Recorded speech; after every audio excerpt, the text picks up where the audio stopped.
New York is the best place in America for food you can eat with your hands. Towering pastrami on rye, sizzling burgers, snappy hot dogs, and legendary bagels rule the streets. This video, a love letter to every mouth-watering bite that comes wrapped in bread. So bring your appetite because we're about to unveil NYC's finest carb-loaded creations. Pastrami Queen, and this is by far the smallest deli on the video. Not many tables, but worth the wait. It smells so good in here. I'm just looking at that big slab of pastrami there, all that bark on the outside. Oh wow. This is an icon of the New York culinary scene. Just layered, piled up like that. The pastrami is brine, seasoned, dried, and smoked, and then heated and steamed for 24 hours to achieve peak moisture and tenderness. Nice little bit of fat there, not overwhelming. A little bit of that bark, which I like. I'm just really hungry. I'm so excited to dive into this. We've been fasting all day. You know what I like about this pastrami? It's not too lean, it's not too fat, it's somewhere in the middle. I agree there. That caraway seed and the rye bread really adds another layer of flavor here. Man, this thing's not gonna last long. Now I'm curious with the mustard. I think the mustard elevates it. The mustard does add that bit of saltiness and brininess to it. It's amazing that a spot like this flies a little bit under the radar, at least by tourists to New York, where you've got the heavyweights like Katz and Second Ave Deli. Pastrami Queen, a little sleeper. It is. I think it's also because of location. Like not a lot of tourists coming up to the Upper East Side, That's fair. I mention this every time we bring up Anthony Bourdain, but he loved this spot. And he always said that this is the one thing New York City does better than any other place on earth. Pastrami sandwich and deli sandwich. One thing you're guaranteed at any deli are the free pickles. Got the half sours here. I never had half sour pickles until I started going to the New York Jewish delis. This is more commonly what you see, standard American pickle. Out of these two, I do prefer actually the half sour because it tastes a little bit fresher. It tastes more like cucumber. It doesn't overwhelm on the tanginess. I think also when you're eating something heavy and greasy like this, you do need something light to kind of cut through the richness of it. Yeah. One thing you absolutely must order when you come to a New York Jewish deli, Dr. Brown's celery. This is the classic. If Sprite and ginger ale had a baby. Time for the first ranking of the day. Pastrami Queen. Greg, what do you got? It's a thin slice pastrami. I'm not necessarily the biggest fan of the thin slice all the time, depending on how it is. It was good. Nice flavor with the spices on there, with the bark. It was a little oily. The bread was fantastic. Overall, I say I give it a 7.4. Interesting. Okay. I think that is a great deli sandwich, but I think it could have been a little juicier. I think there could have been a little bit more flavor. I would definitely go back. I'm gonna go with a 7.3. We see eye to eye on this. Pastrami Queen starts us off at a solid 7.35, with our next stop a classic on the New York deli scene. Will we get our first contender of the day? This is Second Ave Deli, and we are not even on Second Ave. This is the first time that both Greg and I will dine here. Excited. Oh, this is the originals right here. This is showing like the old Second Ave Yiddish theater district. This screams just like old surly New York, So first thing I notice is there's no music playing, people just enjoying their food. This place feels like a classic even though it opened here in 2007. And there's a bit of a sad story. The original owner, Abe Liebewall, was murdered in 1996, and that case is still unsolved. Wow. But they're keeping the tradition alive now in Midtown East. Who said a pastrami spot isn't healthy, okay? We got the house salad here, some pickles, some vegetables. I feel healthy already just looking at it. Yeah. Thank you. Okay, this definitely looks different than a pastrami queen. I see a lot more fat. Yeah. Not too much, but like I see it more. And also it's really thinly sliced. It is. And you can see a good amount of that pastrami bark hanging out too. First time you, first time me. Excited. Let's pop that cherry. Yeah. I like what the menu said. You don't need this thing lean. Nice and fatty for me. So juicy, so many flavors. Ooh. Even though it's fatty, it doesn't feel so heavy. We're worried this is gonna fall apart as we eat it. Somehow it's like the structural integrity of this is much better than I thought it would be. This isn't a word I've typically used for pastrami, but it's buttery. I think they don't overdo it on the spice. I really taste the flavor of the meat itself here. Yeah, I'm gonna put mustard on before I finish this thing. It definitely balances out the flavors better, yeah. I'm feeling such a sense of guilt right now for never having come here before. Hey, better late than never, right? That's true. Better late than never. It just keeps getting better with every bite. Just that little bit of brine, not too much, very fresh. Yeah, well, it's good to have something acidic like this, counter the saltiness of the pastrami. I think this is what you come to New York for an old school spot like this. It kind of reminds me of like a steakhouse vibe a little bit. And you do have all the celebrities on the walls. We got Dustin Hoffman here, just overlooking us. I'm walking here. Tell us what movie that's from if you know. I'm walking here. I'm walking here. Need some walking after this. Spot number 3 is walking distance from here, which is great. Any extra steps you can get. While pastrami is one of the icons of New York, street food is really one of the city's best kept secrets, and Greg runs the best street food tour in New York. I have had viewers tell me it was the highlight of their trip. I'm gonna put a QR code here. If you wanna book it, definitely check it out. Yeah, I'd love to have you on the tour. Come join me. You know, usually you see black and white cookies, right? These are blue and white cookies. It kind of reminds me of, for all the Seinfeld fans, remember when Jerry's eating the black and white cookie? Very pleasant surprise. I think they have a whole bake section here too. Are you a Yankee fan? Yes. You want to see something fantastic? Sure. Look at that. Oh, This is terrible. You're trolling us. You're trolling us? Just listen to that crack. You'll never hear that again. This is torture. Listen to salt that. in the wound Listen to here. the crack. Thanks for rubbing salt in the wound. Appreciate it. That Were you a Mets fan? Dodger. Dodger. Okay. Dodger Fair fan. enough. Congratulations. All right, you win this one. Time for the rankings. This one's tough. This one's really tough. I thought that the meat was tender, buttery, good peppery flavor. One of the best pastrami sandwiches I've ever had. I'm gonna go 8.2. Yeah, I enjoyed it. You know, I like the fatty bits that came off. The meat itself was good quality. Bread was solid. I'm gonna go 8.0. All right, we're pretty close. We have been pretty close so far. Yeah. Second half Deli came in with a solid 8.1, but will that score be enough to keep up with some fierce pastrami contenders? Our next stop takes us to a deli that's probably the least known on the list, but don't let that fool you. Sarge's Deli, open since 1964. This is a local favorite. Sarge's has a great story. It was opened by a retired New York City police sergeant, hence the name Sarge's, and his name just happened to be Abe Katz. No relation to Katz Deli. Mine is blown. Of all the contenders in today's video, I think Sarge's has the largest menu. It's pretty much like a diner menu. It does have a diner vibe to it too. Wow. Thank you. The bread looks excellent. Definitely see some of the bark. Maybe not as much bark as we saw at Second Ave. And the color is more pink here is what I noticed. That's one thing is the color difference. Yeah, I do see like more of the fat. It's nice layers of fat and lean meat here. I think this could be the most thinly sliced we've had of the day. Well, I'm excited for this first bite. Ready to go to work. What a dirty business we have. Really juicy. That's what stood out to me right away. Yeah. The juiciness. The flavors are pretty subtle. The bread is fantastic on this. And the caraway seeds, it really complements it. Brown deli mustard. It just melts in your mouth. Very impressed how juicy it is. You know, they have a t-shirt outside that says New York's best kept secret, and I kind of have to agree with that in some ways. It's just got that like very welcoming, relaxed vibe. What's also incredible about all the spots we're going to today, Sarge's is the newest, 1964. Places like this can stay around as customers are loyal. Kind of happy we didn't start here. This would have set the bar very high. The bread is about as good as the pastrami, which you never think you would say at a deli, but it's actually true. I was just admiring how much I was enjoying this. It's such a simple sandwich. Bread, pastrami, mustard. That's it. We just need a little nap before the next spot. This food's putting us to sleep. All right, Greg. Yeah. That was interesting. What do you got? I gotta say right away, I was very impressed with Sarge's. The bread really stood out to me. They get the bread from Orwash's, a local bakery, so it really tastes homemade. It was very juicy, kind of crumbly, like you can see the juices just coming out of the meat. I'm gonna give it 8.7. Okay. I think that's maybe the best pastrami sandwich I've ever had. Juicy as all heck. I'm going a little higher. I'm going 9.1.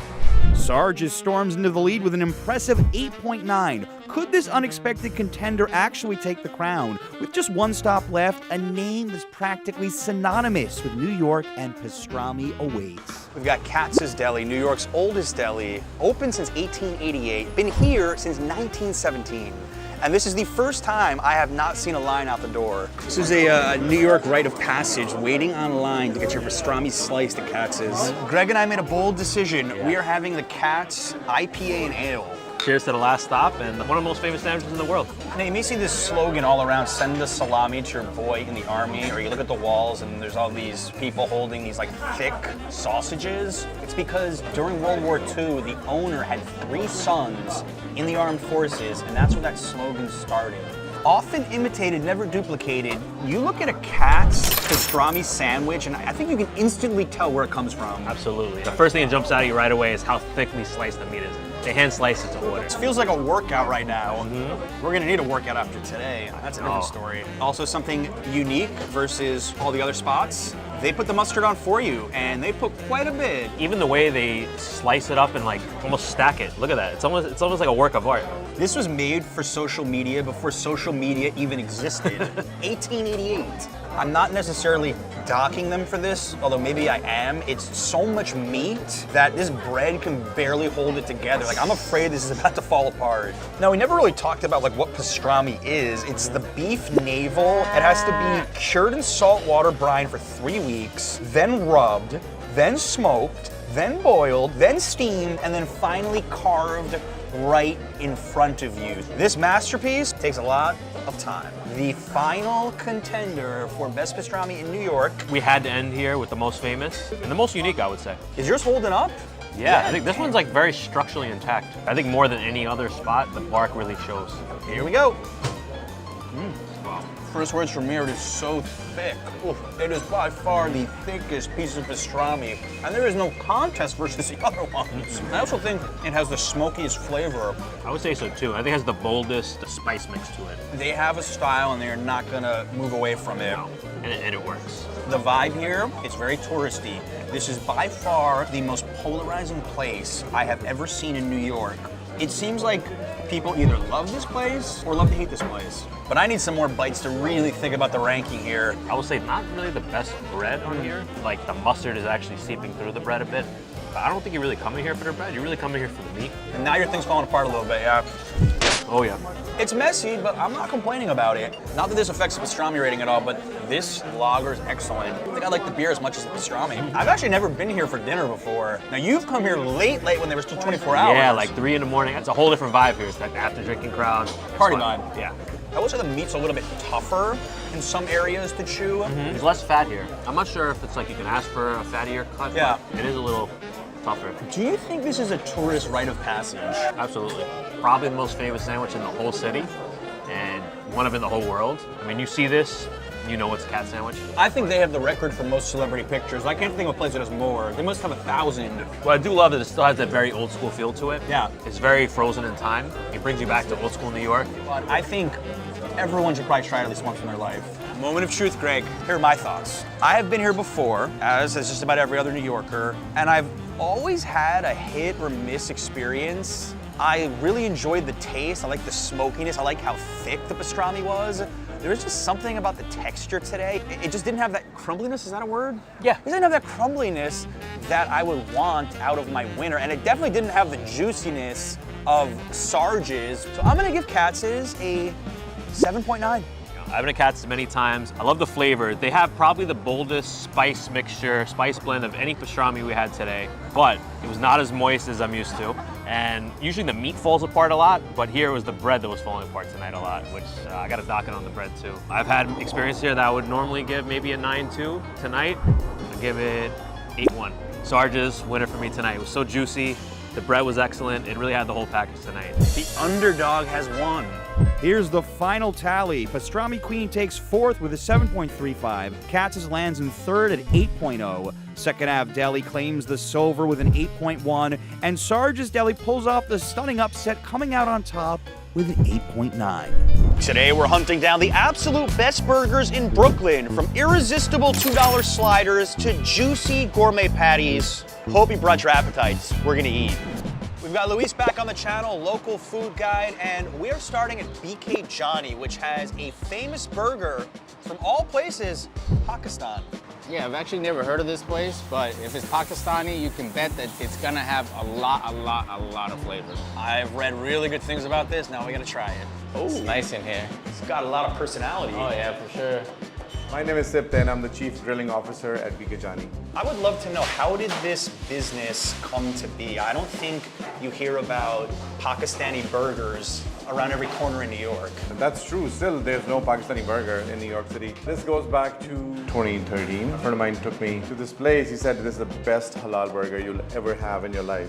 It was the worst. I took a bite. I saw how he was making it. It was a frozen patty. He throws it on the griddle. And I said, I promise you one day, I'm going to make the best halal burger in the city. Now it's listed as the top 20 in Eater and Infatuation. You tried it, you knew you could do better. What was your background to Zero. do that? Zero background. So I've never worked in the restaurant industry. I am from Lahore, Pakistan, and that's a Punjabi background that I have. And we are all about friends, family, God. And I used to have friends come over to my house, and I used to grill for them. And they used to tell me, like, open up a restaurant. I'm like, I'm not going to open up a restaurant because I hate people, and people are privileged, and they want it their way, and like, I don't want to deal with that. But then I found this opportunity in Bushwick. There was a pizza store that was closed up. I took it over. And September 9th, 2015, when I got the license to operate a restaurant, the woman says, congratulations, you have a restaurant. I said, all right. She goes, what's on the menu? I said, no idea. October 3rd, 2015, the grill was on, and for 2 weeks, I practiced different blends, different techniques to make this burger. I mean, you do more than just the burger. What's the concept behind the entire restaurant? Lahori street food elevated. So it's more than just burgers. I've tried them before. You're really well known for your lamb chops. Yeah. This caught my attention as I walked in. Like, you have messages from all over the world. Manchester, England, came from the UK to have BK Johnny's beef burger. Best burger I've had. Has this blown up beyond what you would have ever imagined? It actually did. And I thought it's not going to go anywhere. It's going to be one of those things, you do it, you tried it, you gave your best, and then you're done. When the New York Times article came out, I had a 2-hour wait on each table. And Off that article. Off that article. Yeah. Yep. And I've stuck to the same recipe since day one. It's still the same. People come after 7 years, and they try it, and they tell me it's exactly the same, and they left. Yeah, I'll do one of the Johnny's medium. Medium, spicy, or crazy spicy? Medium. Look, is crazy like the most local Pakistani though? Well, I will eat crazy, yes. My idea about spicy is spicy will make you have a little sweat on your head, and crazy is gonna make you sweat. Medium's good for me. Nobody does mixed or spicy meats. So there's a lot missing overall from the New York cuisine. Again and again, smash burger. Like everybody's doing the same damn thing. Because it works. No, it's not just works. Think about from a business point of view, you could be out in 2 minutes, 30 seconds, you have an order ready. And you have the thinnest patties, they talk about the crispy, bro, it's meat. How can you make it crispy? There's nothing in it. How long does it take to make a burger here?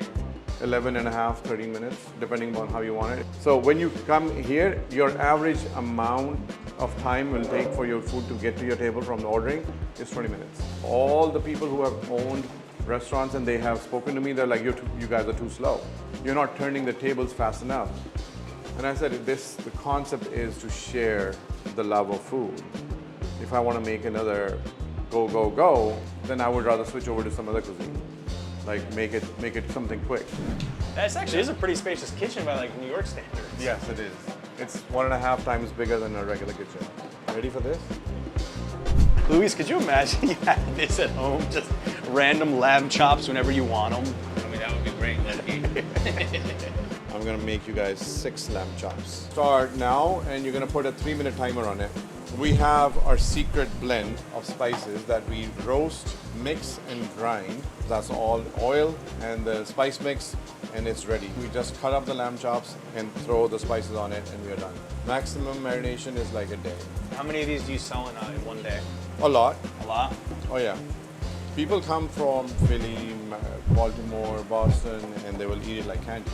We're just gonna flip this. I grilled 400 lamb chops and 150 chicken rolls at Burning Man last year. Oh, you go to Burning Man? Yeah. It's like a bartering system at Burning Man, right? The idea is gifting. There's no such thing as, oh, I'm bringing you this. What are you gonna have? If you come to my camp and we are grilling, we give you whatever we have. If I was at Burning Man, I'd hang out at your camp all day. It's gonna be 4 days of me grilling at Burning Man this year. It's huge.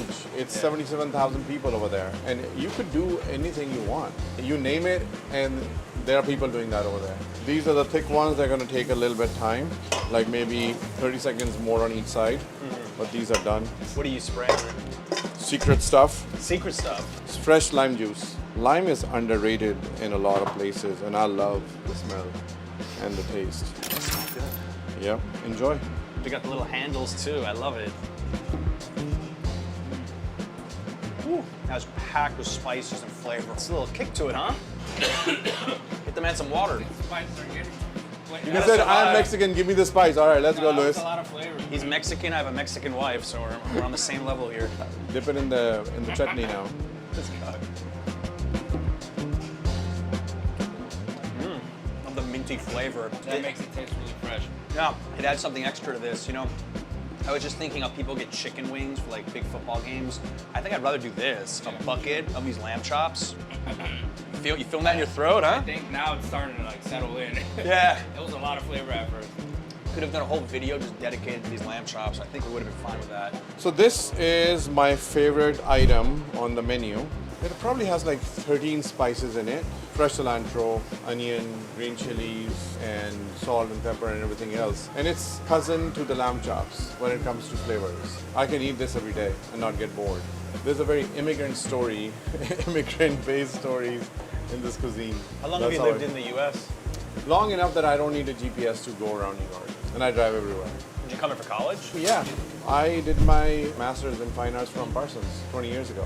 Fun times. This burger is going to take 11 minutes to cook from start to finish, and we only start cooking when you guys order. Interesting part about these buns, they're made a mile away. It's called the Native Bread Bakery, and this is a custom brioche bun. Try it. Just have a bite. It's not sweet. It's very, very light. It's amazing. It actually complements my burger pretty well. I would eat that bread just for fun. Exactly. Key to a good burger is you gotta toast your bun. What sauce did you just put It's the mild mint chutney. mild mint chutney. Yeah. Cucumbers, all right. I'm gonna put this back on the grill for 30 seconds. So Luis, one thing we almost never do on this channel is eat in the kitchen. We're gonna try the Lahari burger, which is Sifte's favorite. This is the most Pakistani of all the burgers on the menu. You saw it being made. I mean, I love the inside of it. You have the chutney sauce on top. You've got onion. You even have cucumbers on the bottom, which... I've never seen that, but I think it's gonna give it a really fresh taste. Yeah? All right, let's take a bite. Cheers.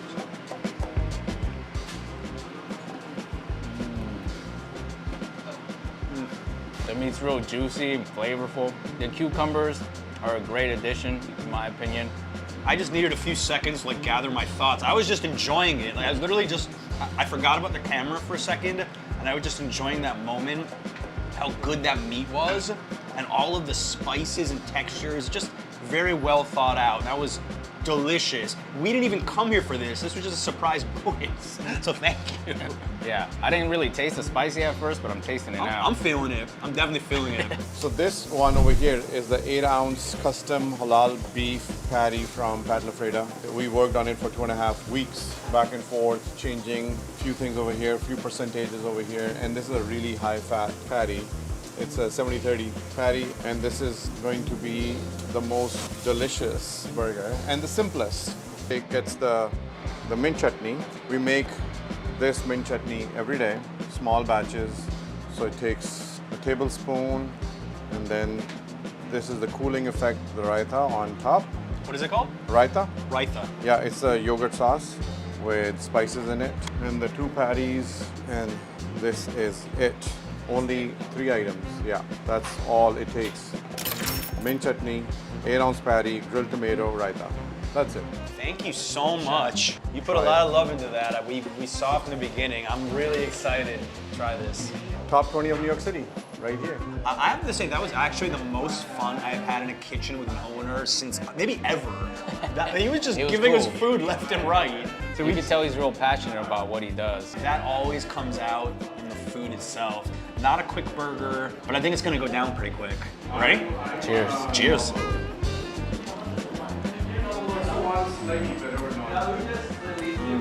Wow. Extremely juicy.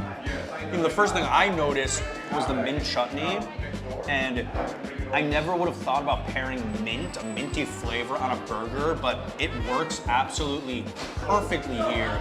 And as he said, you have the raita on the top, the yogurt sauce to cool it down. and then you have just the perfect Pat LaFreda patty in the middle. It's such a well thought out burger. It works. And a couple bites in, you can actually start to taste the spiciness. He made a good point about that most burgers in New York, the spice comes from something else. Right. You put spicy sauce, you put hot sauce, whatever it may be. Here, the patty itself has all the seasoning. The mint chutney adds a little more, but this burger's got a kick. And like if you're thinking of Pakistani food, you are expecting that kind of flavor. You don't come for a Pakistani burger and expect something boring. There's a lot of places in the city that make good burgers, but a lot of them kind of taste the same. If you want something that's completely unique, that's gonna have a lot of flavor, then this is your spot. And not only that, I just realized there's no cheese in this. Sure, don't eat it. Because usually my favorite burgers have some kind of a cheese component to them. And some sort of like secret sauce. Yeah, exactly. You know? Like there's no secrets here. Like you saw everything. It's pretty basic actually. Everything here was just equally good to me. Everything was delicious. We didn't really talk much about the fries. Let's just eat them. It's something called masala fries. All right, talk. Crispy. It has the kind of spices on top that I think you would expect from a Pakistani restaurant. Yeah. Oh, we almost forgot the curry ketchup. Homemade. A lot tangier, a lot spicier than your typical Heinz ketchup. Heinz got nothing on this. Heinz got nothing on this. I filmed at the Hue, one of their locations in Manhattan at a food hall. I just had the lamb chops, heard so much about this burger, and it's like, I think it's actually blown away my expectations. I thought it was gonna be good, but I didn't think it was gonna be this good. And this, if you really think about it, this is kind of like a representation of New York. You have the American burger in combination with an immigrant cuisine, which is Pakistani food. Yeah, this is a total New York City burger. You're absolutely right about that. Good immigrant story. I always love to support that. Inside this pizza shop could be New York's best burger. This burger looks delicious. It's been on my list for over a year. Very excited to try it. We're finally gonna do it. Let's get in there. Very kind of like rustic looking. Like a rustic Italian restaurant, which pretty much what it is. They got the oven going in the back. First thing we see is the pizza oven. Hi, my name is Sammy Pico. I'm the head chef at Emily's in Brooklyn. Do you know anything about the history of like how Emily came to be? I know there's like multiple locations, right? Well, the history that I know is that Matt and Emily went to college together. They came down to Brooklyn and they loved pizza so much that they decided to open up a pizza place. And they named it after her. How did this burger come to be? Well, it's a totally different burger. It's like, the way it's built on a pretzel bun, Korean gochujang, caramelized onions that are sweet as well. Everything together, just like made a totally different type of burger. It's just so awesome. The sauce dripping on the side, it's big, it's juicy. Oh, and on top of that, we get our burgers from Pat LaFreda, and the burgers are 7-ounce dried aged beef. That makes the burger taste way better. Me and the chef used to work here all the time, and it just got popular out of nowhere, and people used to come from different countries, different states, to try to make it here, to make 24 burgers every day. It was insane. So it was a limited? It was limited every day. Wow. Monday through Friday, and Monday through Thursday was 24, and then on the weekends we used to do 75. And we used to have lines from here all the way to the corner. All right, so let's get this burger started. So we're gonna take the patty, we're gonna salt it, flip it, salt it on this side. There you go. We're gonna cook it off for 2 minutes and 10 seconds. We're gonna take our beautiful burger bun that we buy from Balter Bakery. We buy it every day, daily, fresh. We're gonna butter it, all right? So we got a nice char. We add a little pepper to it. And we add some cheddar cheese. I'm gonna take it off, I'm gonna let it rest. This is the special Emmy sauce that people go crazy over. So basically what it is Korean gochujang mixed with some mayo. And it has different ingredients, but if you want to find out how to make it, you gotta get the book. You don't see this too often at restaurants. You could buy their cookbook and you could literally try to recreate the entire Emmy burger. They even give you the secret ingredients if you want to know what they are. These are caramelized onions that go on the burger. People love onions. Then we put it in the oven. So what we're seeing is an abomination. So we're seeing, can't get better than this. There you go, a very messy burger. So we give a lot of napkins out. They provide bibs for this thing? They're gonna give me gloves. Gloves, good idea. They're gonna give you gloves. Wow. Oh my goodness. That was juicy. What have we gotten ourselves into today, huh? Hopefully something good. This is the signature. It even comes with a steak knife in the middle because, as he said, this is one messy burger.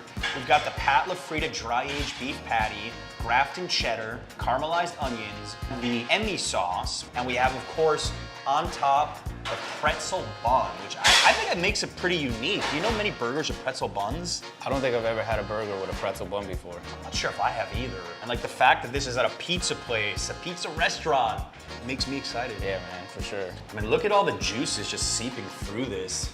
Cheese everywhere. As you said, we need gloves and maybe a bib. Yeah. All right, enough talk. Let's take a big bite. There are so many layers to this thing. Sweet, little salty, a little umami there. Like, what have I just eaten? This is amazing. It's juicy, a little bit of spicy. I can see why they need the pretzel bread because you definitely need something that's gonna hold it together. You know? I was afraid it would fall apart a little bit, but it's actually holding up, you're right. And the patty is fantastic too. Like, I really noticed that on the first bite, the Pat LaFrida. Oof. I was just thinking about how the owners met because they both went on a date to grab pizza, and how this would probably not be a good first date spot because you're getting messy. It's like a third or fourth date. I don't know if I can think of a burger I've ever had that was just like this intense with a mixture of flavors. Some people would want to cut this in half, but I don't think there's a need. I don't think so. I think you need to embrace the messiness here. You want to dive in for the fries? Very nice and crispy. I wasn't expecting the fries to be this good. The burger can pretty much carry the show. Fries are actually really solid though. Yeah, it's hardly ever the case where you go to a place and they're good at burgers and good at pizzas. Usually they're kind of mediocre at both. Usually they're mediocre. It's still holding up after all this time. They picked the right bun for sure. You take enough bites, you start to look at the big picture here, and I do think that the Emmy sauce is what holds us all together. For me, it's the caramelized onions. Yeah.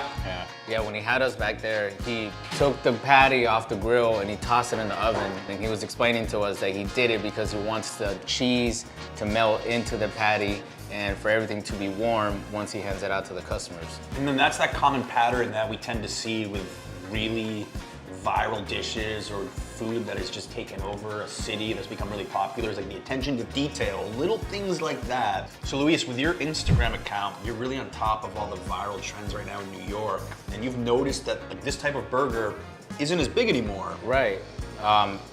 Lately, there's been a huge trend to smash burgers. It's refreshing having a burger, essentially a regular burger, and breaking it up a bit, because I've been covering a lot of smash burger spots. That is what's going viral right now, but I think there's nothing wrong with the classic. Right. I'm actually trying to think if this reminds me of any burger I've had. The only one would be the one at No Wan, which is like a Korean-American fusion, just because of like the bold flavors of the sauces. This flavor profile is very different, but that's just a saucy burger that really takes over. But this would remind me of something that you might see in like Latin America, really saucy like that, with the caramelized onions. I know we love that in Mexico. To make this like a truly Latino, I think we would have to add like a jalapenos. Jalapenos and maybe like egg. You can customize it how you'd like, but they said they think the best temperature is medium rare for this. I got no issue with that whatsoever. I mean, they were in the Michelin Guide in 2018, so this is a spot that has had lots of attention over the years. Even Sammy was telling us when the burger first came out, it was a limited edition thing, and people were waiting around the corner for it. Now, you don't have to wait around the corner, just come in and definitely enjoy it. Inside Jubilee Marketplace in Greenpoint could be New York's best burger deal, where each burger costs less than a Subway swipe. And Luis, you've covered this spot before, right? Yeah, I have. And if you know me, you know I love deals, and this deal is very hard to top. I've never heard anything cheaper than this. My name is Young Kim. I'm the CEO and owner for Jubilee Marketplace. Somewhere for everybody to just come, eat, enjoy. I mean, I'm looking right behind you, the burger special, $2.15, $2.55. It's like prices have been slashed by 20 or 30 years. So I can't take all the credit, right? Our burger menu was inspired by a childhood favorite of mine, which is white manna from New Jersey. At the time, it was like $1 and change, and I kind of really wanted to recreate that. I'm from Fairlawn, not too far from there. Where in Jersey did you grow up? I grew up in the Fort Lee area. Fort Lee? So, yep. Right there, Hackensack and Jersey City. I mean, I'm curious, with a price like that, how do you guys make money? I mean, short answer is we don't. Per burger, when I calculated it, was something like 3 cents that we're left with. 3 cents you make per burger sold? 3 to 5. Okay. Yep. Wow. Because our butcher downstairs is whole animal, local, pasture-raised animals, we like to utilize all parts of the animal, especially the cuts that usually are not utilized. Could you show us the butcher room? Yeah, sure. Come on. So this is kind of our butcher case right here. We try to work with only local, exclusively local. Yeah. So this isn't that common if you think about it, like a burger spot having the butcher shop right downstairs like this. If we do run out, we could just literally just go downstairs, and be like, can I get 100 pounds of ground beef? Happy Valley really helped us out to match the volume. Even with, I think, one steer, it wasn't enough. So this is the actual ground beef they use in the burgers? Yeah, we like to keep it like 70-30 to get that nice sear when we do smash it. So the way I heard of you was on Instagram. Rob Martinez's video was excellent about this cheap, amazing burger. Was it like an overnight sensation? Yeah, essentially we launched it, and then the following week, the chef owner from Bordertown came by, and he posted it on his Instagram, and then that caught Rob from Righteous Eat's attention, and then he came through, posted his video. I think that night, yeah, we were running out of meat, and the next following days too, we kept running out of meat. It was like all hands on deck. You might be the hottest burger in New York right now. I'm just very thankful. Like, everybody's been so supportive. Like, the comments on all the videos, they're very nice. So thank you for all the support. But yeah. So we're gonna go from square one. So step one, we'll show a love by making meatballs. But with the meatballs, we put garlic confit inside of it. The burgers are thrown on a grill, smashed with love, added with some salt, some onions, some American cheese. Some people prefer the cheese, some people don't. So the onions are like caramelized? So at the beginning on the top, they're steamed, and then when they're flipped, they become caramelized. But we really do make our food with real love. All of our products is fresh that we use for it. How long do the burgers take to cook? When there's like a big number like this, they'll usually take 5-6 minutes. Okay. But if we're talking about like, it'll be like 5 singular, like they'll cook within like 2 minutes. Do you know how big the patties are? 2.5 ounces. 2.5 ounces, okay. Really small. Most people want a couple of them. You can't just have Yeah, one. that was one order of 20. A lot of burgers. A lot. So our sauce is made in-house. It's been made by our chef, but I'm the one that usually makes it for upstairs. So it comes with ketchup, mustard, mayo, relish, and Frank's hot sauce. And it comes with a little bit of Dijon. Nobody will notice, but just a tad bit. Oh, thank you.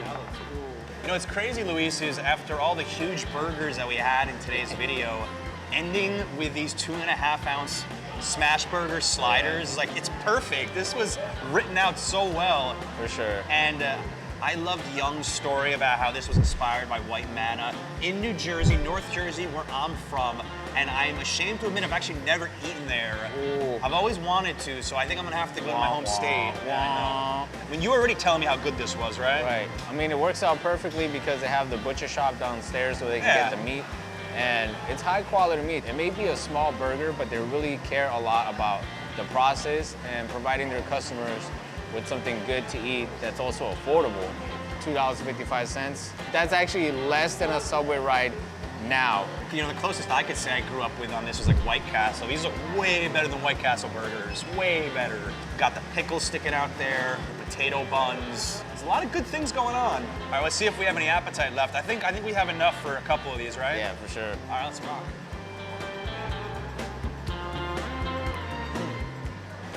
You know what? After having all of these kind of insane patties today with a lot of different ingredients going on, the simplicity of this actually really, really nice. The caramelized onions, patties nice and juicy. Yeah. I don't know if I want to use the word gourmet, but this is impressive. Yeah, I think a lot of people, when they think about smash burgers, they associate it with it being dry. But this is actually a very juicy patty, and I think it comes down to the use of the onions, which adds more moisture to the meat. Yeah. And then the real question is, if you were hungry, how many of these bad boys could you eat in one sitting? Bro, last time I ate 7. 7. Yeah. Here's a good number for you guys. It is $30 for 14 of these. And the burger we had at Emily, which was amazing, was $31 for one. Now, it's a completely different process, completely different burger, but just think of the economics a little bit there, all right? You are right, though. The fact that they got the butcher shop downstairs allows them to keep the prices like this. And also, I think it's good marketing because you're funneling people into the supermarket, they're probably gonna buy other things. I imagine most people come here, they're not just buying one burger. They're gonna go shop for ramen. I don't know, they got a lot of cool stuff here actually. And here's a tip for you guys. They actually have a bacon, egg, and cheese for $3. So even in the morning they have deals. You know, Greenpoint is considered a very expensive neighborhood these days. Honestly, this is probably the last spot I would think would have a $2.55 cheeseburger. Addicting, man, I'm telling you. Yeah. I'm gonna eat more than one for sure. And you had an idea about what you would do with a sack of these, right? Yeah, I think a good summer activity would be to order a 30-pack of this, take it down to Skyline Drive-In, which is 0.3 miles from here, and enjoy one of their drive-in movies. It has a really beautiful view of the New York City skyline from the outside. It's perfect during sunset. And that right there is why you need to follow this man on Instagram and TikTok for all of his pics. He knows all the hot stuff in New York, so give him a follow, show him some love. Like most things in New York, there's so many different varieties of burgers. I know smash burgers are the hot thing right now. You know, these cheap sliders, great value. And then we had Emily, which was just a flavor explosion. Then we had the Pakistani burger. It's like, what can't you find in New York these days? It kind of depends what you're craving that day. You know, if you want something that's gonna be simple but pack a lot of flavor, you're gonna go Pakistani. If you want something quick and you're looking to maybe save a couple bucks, you're gonna go here. But if you want something a little bit more saucy, that's gonna really fill you up and have that high quality dry aged meat, you're gonna go with Emily's. Well, we've done videos in Queens, Manhattan, on their burgers. There's a lot of different varieties in this city. We're going on the ultimate sandwich tour of Brooklyn, from old school Italian to some of the best pastrami in the city, and a deli going viral for delicious reasons. You don't want to miss this. We've got Greg back on the channel, native New Yorker and food guide. We are starting at David's Brisket House, and this is a sleeper pick for some of the best cured meats in the city. It is. This is definitely under the radar. You know Katz's, you know 2nd Avenue Deli, Pastrami Queen. You may not know David's, but you will now. I'm really excited to try this spot out. It smells so good already. It smells so good, and I love the vibes here. It's like an old school diner. Yeah. Wow. We're in the right place. Oh yeah. My name is Riyad Ghazali. David Brisket House originally goes back to the 1950s. When I came, I took over in 2010. We kept the same recipe, the same theme. I basically took over and I focused on the 3 items, pastrami, brisket, and corned beef, with just a limited amount of menu. We tried to cater to many people in terms of like price, budget. I did multiple sizes to try to attract more clientele. I'm a practicing Muslim. There's a sect of Muslims that will not eat anything unless it's not halal. The same thing, you have the Jewish community where they will not eat anything except it's kosher. And I needed to cater to them. So 2010, when I took over, we were neither halal or kosher.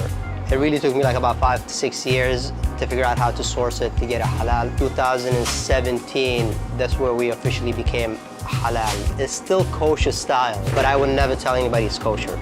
So do you think you've introduced a Muslim community to I did, food? Because there's not that many places like this. Probably like the only one that serves halal pastrami, brisket, and corned beef. We have people from all backgrounds. Americans, Africans, Asians, everybody walks in here. Typically, it cooks for 4 or 5 hours, and then we have a little cook the pastrami also for like 3 hours on tight lid. Corned beef, same process, it goes about 4 hours. Basically, we don't do anything to it, we just add the seasoning and that's it. Typically use a slice machine. People use a knife to cut the pastrami. To me, I feel better to cut it with a slice machine where you could kind of measure the slice and adjust it to the liking of the customer. So this is the rye with mustard and the corned beef, the pastrami on a rye. Brisket corned beef.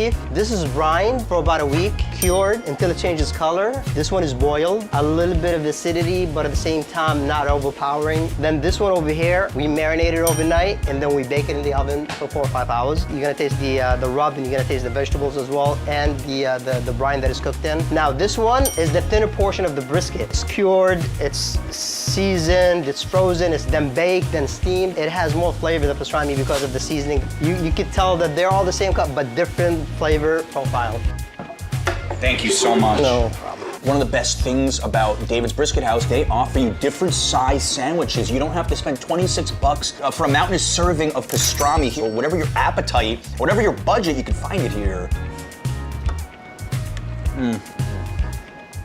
This is some of the most flavorful pastrami I've ever had in my entire life. I'm telling you, like just that first bite, I'm in love. Those flavors there, it tastes maybe a little bit of coriander in there. And that rye bread, you really get a nice flavor from that too. Pastrami texture itself kind of crumbles. You know it's using a machine, it's a thicker sliced pastrami, excellent. I think Riyadh was a little generous with me because this sandwich is falling apart, which is a sign that I need to eat this faster, but wow, I could devour this pretty quickly. This pastrami really is just leading off hot. I'm telling you, I've always been a Katz guy, but David's Brisket House, I've been here a few times before, it's always been like right there for me. Really good value. Human-sized portion, that's the key, because you do think of that huge sandwich experience at like a Katz's or a Sarge's, but this is a sleeper pick and a half. I'm taking off the toothpick and I'm going in for more. This is definitely up there for me with a Katz's, a Sarge's Deli. And now, if you're in Brooklyn, I'm gonna say David's Brisket House for the pastrami, for some of the best pastrami in the city. Just enough mustard on there too, just enough to complement the meat and the bread. This is halal meat, kosher style, a Muslim-owned business selling historically Jewish food in an African-American neighborhood. If this isn't New York, I don't know what is. Very local community vibe, and even he said he likes to keep the prices, the smaller sandwiches at a manageable price. He knew all the customers, he knew their orders the second they walked in. They've kept a crisp business running. It's not a Jewish deli experience unless you got a pickle. Gotta have a pickle. Just the right amount of sour. Doc Brown's celery. Can't go wrong with any Dr. Brown's coming to a deli. Look at that Brooklyn Bridge in there, how appropriate. And you said you've never tried it before. No, it does not taste like celery at all. No. So if the name scares you off, don't. It actually is really good. Very refreshing. I'm gonna try the corned beef. He's gonna try the famous brisket. Brisket, I mean, it's already really seeping through the bread. The bread's almost falling apart here because they dip the beef in the cooking juice, the au jus. So you have the sliced brisket, and this is not your Texas barbecue style brisket. This is a whole nother animal. Not really, technically, right? But the same animal, different style. Much more subtle. Really has kind of like a home-cooked, like comforting kind of food taste to it. If you weren't from New York and you didn't know about this spot, and you saw David's Brisket House, you might think it's a barbecue spot, right? We have the corned beef here. Equally as popular, I think, as the pastrami. And look at this mound of meat. Even for the medium size, I think you're getting an incredible value here. Big bite. I'm salivating looking at this. It's calling my name.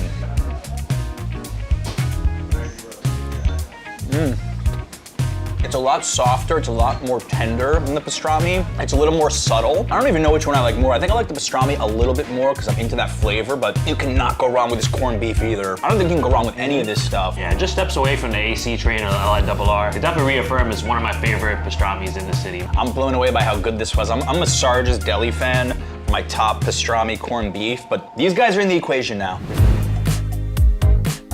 Greg, next up, we've got DeFonte's in Red Hook, and I think if you looked up the definition in a dictionary of old school Italian deli, this spot will pop up. Absolutely. This spot's been in business over 100 years, and look at the clientele, catering to the blue-collar workers here, a lot of firefighters, police. This is a real Brooklyn institution right here. Well, when there's a line out the door, you know you've come to the right spot, huh? I think we have like half the FDNY and NYPD here as well. Yep. And those guys can eat. So I just rewatched the whole Sopranos again for like the third time, and it's got me really in the mood for a sandwich here.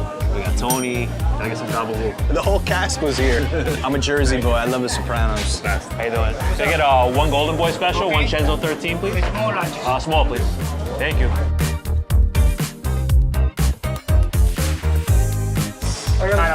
Thank you so much. That moved a lot quicker than I expected. I know. Fish Friday, they do seafood only on Friday today. Shrimp, calamari, a lot of people ordering that today. Got a huge crowd, but we got tons of meat here and some of the best sandwiches in Brooklyn. Beautiful car. The New Yorker. So our camera guy, James, actually had the interesting idea for us to try to find the waterfront and film there. That's what we're doing. I feel like this is like in Sopranos when they have like a mob sit-down, mob meeting, just like right in the middle of nowhere. We're gonna be breaking bread, all right. We are gonna be breaking bread. Here we've got the Golden Boy, and I knew from the second I read that menu, this is what I was gonna order. It's chicken cutlet, melted fresh mozzarella, vodka sauce, and prosciutto, okay? You know this is gonna hit. So I got the Chenzo 13 that's got prosciutto, sopressat has fresh mozzarella, roasted hot peppers, broccoli rabe, which I love, extra virgin olive oil, balsamic glaze. Greg, actually, I think this is fitting us filming on the waterfront because Defanti's opened in 1922 as a spot for Italian longshoremen to eat. So this is exactly the way they would do it. It's appropriate. And look at this, you can't really beat this view right now. I mean, you don't get the skyline, but you get Lady Liberty, you get the Staten Island Ferry going by, you get the Verrazano Bridge right there. It's not the classic tourist view, but it's still an amazing view. Absolutely. And speaking of amazing views, I mean, these sandwiches, they're just calling out to us. Oh man, it's had some time for like the juices and flavors to soak into the bread. Oh, so let's rock.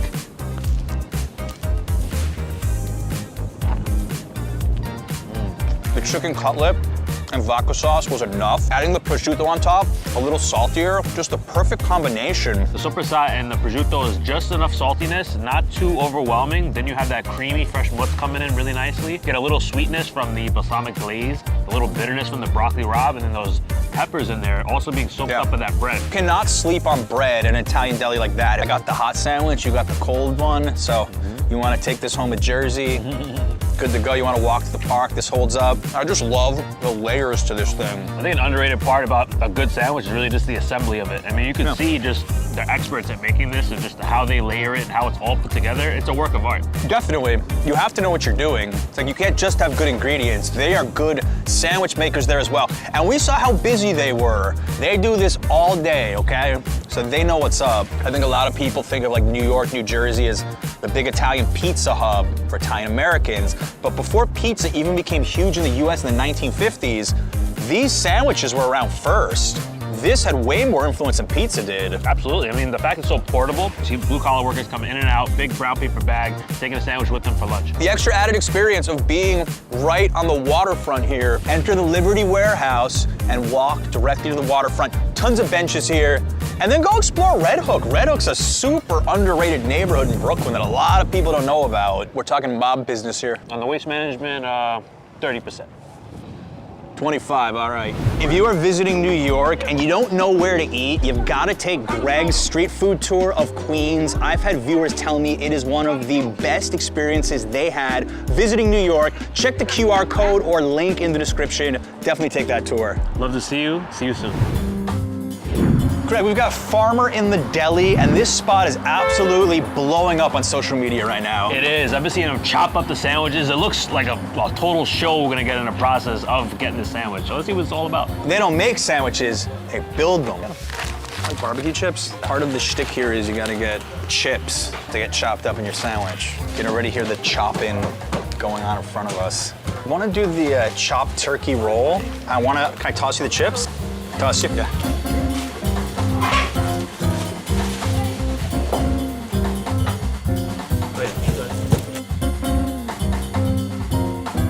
Pretty cool experience. I like how seamlessly he just like placed the bread underneath it. It was already ready to go.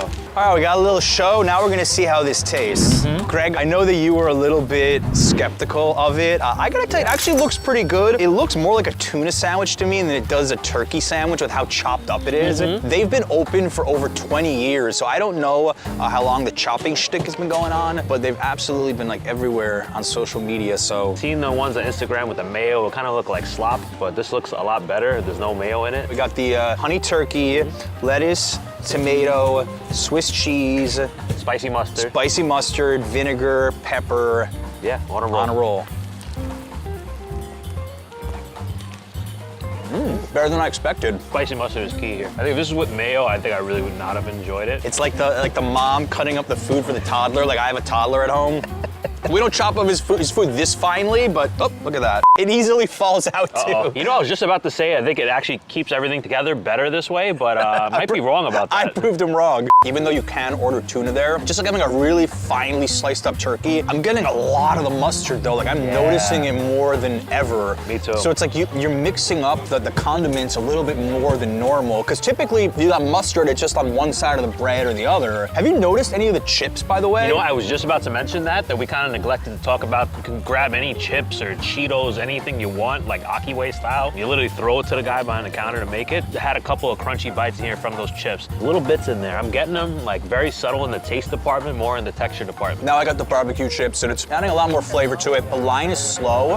because you have a bit of an interaction with your sandwich maker there. People are very specific about what they want. Spend 10, 15 minutes chatting with them. It is a very local favorite there. You can tell it's an institution in the neighborhood. But heck, man, I think we keep looking back to the Ocky way. He's like the godfather of these crazy sandwiches, right? Makes you a sandwich you can't refuse, right? And I have to say, of all three, this is by far the most unique and different of the sandwiches. And we're both saying how much this is kind of growing on us. Like it's messing with our minds a little bit, like your typical sensations of eating a sandwich. But I mean, don't knock it till you try it. That's the thing, and I think the way it's all chopped up really makes it seem like hefty. Something about it, like when you take bites, you're getting bites of everything. Kind of well evenly distributed, I have to say. It's like a really chopped up salad. Sometimes you see stuff like that, they'll chop everything up, but in sandwich form, I mean, lately in New York, what can you not put in a sandwich, right? The cool thing about today with like all three sandwich spots, Jewish style deli that was halal, and we went to a classic Italian deli for Italian sandwiches, and really more of your classic corner store deli, like bodega style. We got something for everybody here. The bagel, the breakfast icon of New York City, brought here by Polish Jewish immigrants at the turn of the 20th century. Is there a more New York City breakfast than this? Debatable. Well, you can tell they mean business when 12:30 on a Monday, there's already a super long line. An absolute, I've heard from so many, is the best bagel in New York City. And this is the only spot in the video I've never been to. So let's find out. Oh, those look so good. It's passing the visual test. How are you? Could I get an everything bagel with scallion cream cheese, please? No, thank you. All right, let's investigate. This is the story of my life. Line dies the second we head out. Everyone in New York generally thinks where they're from has the best bagels. Their neighborhood spot is the best, and I've heard about Absolute for years. Finally, gonna be trying this legendary bagel here in Morningside Heights. You know, didn't see a single tourist in line. It was like all Columbia students. All right, let's try this. This looks amazing.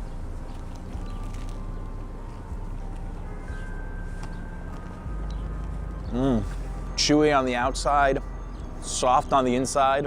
This is how a New York bagel has to be. Wow. All these years living in the city, a dozen years, I never tried Absolute. People push me all the time to try it, but I'm glad I finally came. That first impression, instantly this is going towards the top of my list for New York City bagels. We're eating so much food today that I did not want to get lox, any of their salmon choices, the appetizing stuff. I want to try that at some point, but I have to tell you, I'm struggling right now to think of a better bagel I've ever had in New York. Bold statement coming. I think this is the best bagel I've ever had in New York City. I would put this in a textbook for a New York City bagel. And a very important note for you all, cash only. I saw people running out, telling their friends, oh, go to the ATM machine. There was a little bit of confusion with that, but they don't take pre-orders. They don't do delivery. They do one thing, they do it well, bagels, cash only. And I mean, they have that right. They've earned it, in my opinion. Absolute Bagels, absolutely recommended. What a start to this iconic New York City food tour.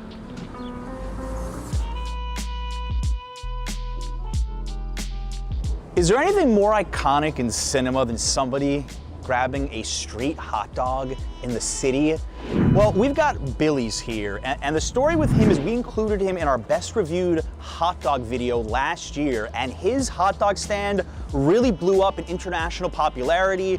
YouTube channels covered him. A lot of my viewers from all over the world said he was fantastic.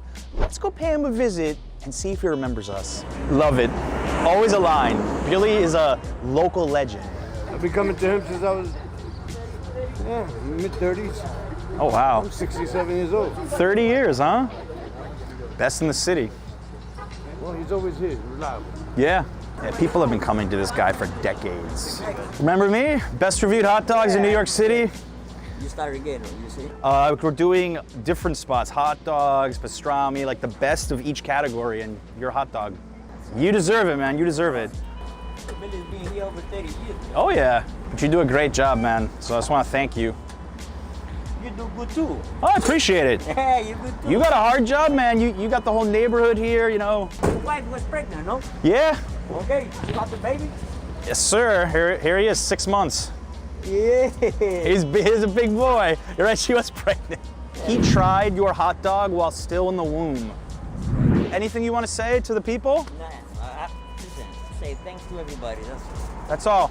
Thank you so much, Billy. All right. Okay, guys. I'll see you soon. This is the best, man. Heading to Central Park, 2 Billy's hot dogs. Doesn't get much better than this. Billy does his hot dogs good, I'm telling you. This is not your average dirty water dog in New York City. He puts a lot of love into this. We have his onion sauce and some mustard. Real simple, $2 each. Nice snap. Love the onion sauce. It's just a little bit of kick. Now, of course, you come here for the hot dog. You come here for a good hot dog. But what you're really coming for is somebody who's been in the neighborhood for well over 30 years, for decades. And when you go there, even if you're not from New York City, you're gonna feel like you're from New York City. He talks to everybody. He'll ask where you're from. He'll ask how your day is going. You wanna feel like a local for just a little bit, even if you're not, come to Billy's Hot Dogs and then head to Central Park. Why not combine the two? Do Central Park right after. The location's absolutely perfect and the hot dogs, really good as well. If you love New York food and want a really cool gift, consider shopping at the online store my wife and I run over on Etsy. She's got stickers, prints, and a whole lot more at really affordable prices, ships worldwide. See the link in the description.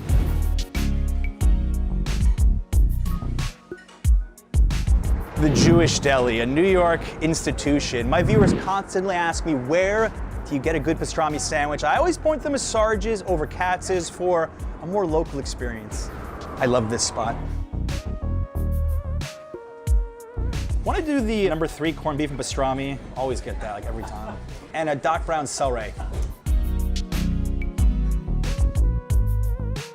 Many people say just get a pastrami. I like to mix up the two when I come to Sarge's. So we have rye bread on top of coleslaw Russian dressing. Then we have some of the fatter pastrami on top of the leaner corned beef. So this is the ultimate Jewish deli sandwich in New York City right here. You're probably gonna need a fork and knife. I'm gonna attempt to get at least a few bites where this thing topples over.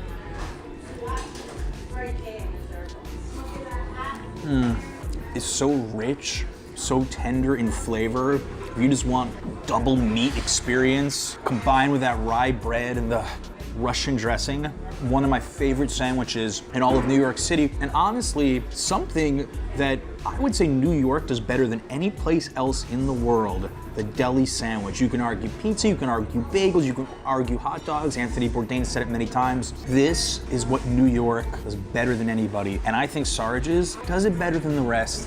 My personal opinion, New Yorkers will fight you to the death on who their favorites are, but I'll tell you, I don't see a single tourist in here. I've had many of you out there call me out for not ordering Doc Brown's celery soda.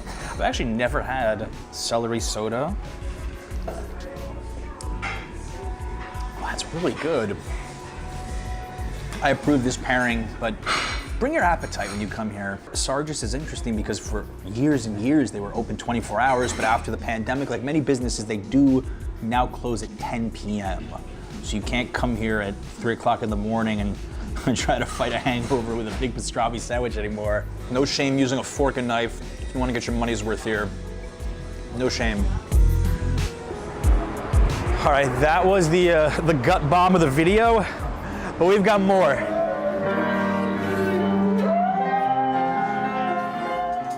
Starting with number 12, most famous hot dog in New York, Nathan's. Ranking this one last for a variety of reasons, but let's start with the pros. If you are a history buff, this is where the hot dog was invented. At the corner of Surf and Stillwell Avenue in Coney Island, Brooklyn, there's a nostalgia factor of eating this next to what was once America's most famous boardwalk. Sure, I guess the interior is kind of cool. It's very colorful and kitschy, so you could take a nice photo. The cons, well, you need to schlep almost an hour from Midtown for a hot dog. And the last time I went, it was about $5, which is way more than you'd pay for a random dirty water dog on the street in the city. And I don't think you're getting a better product. Seriously, I can't tell the difference between this and a Nathan's in Apopka, Florida. It's a hot dog. And don't get me started on the lines either. My advice here, if you want to knock a hot dog off your list, go to a local. My viewer's top pick is Billy's next to Central Park,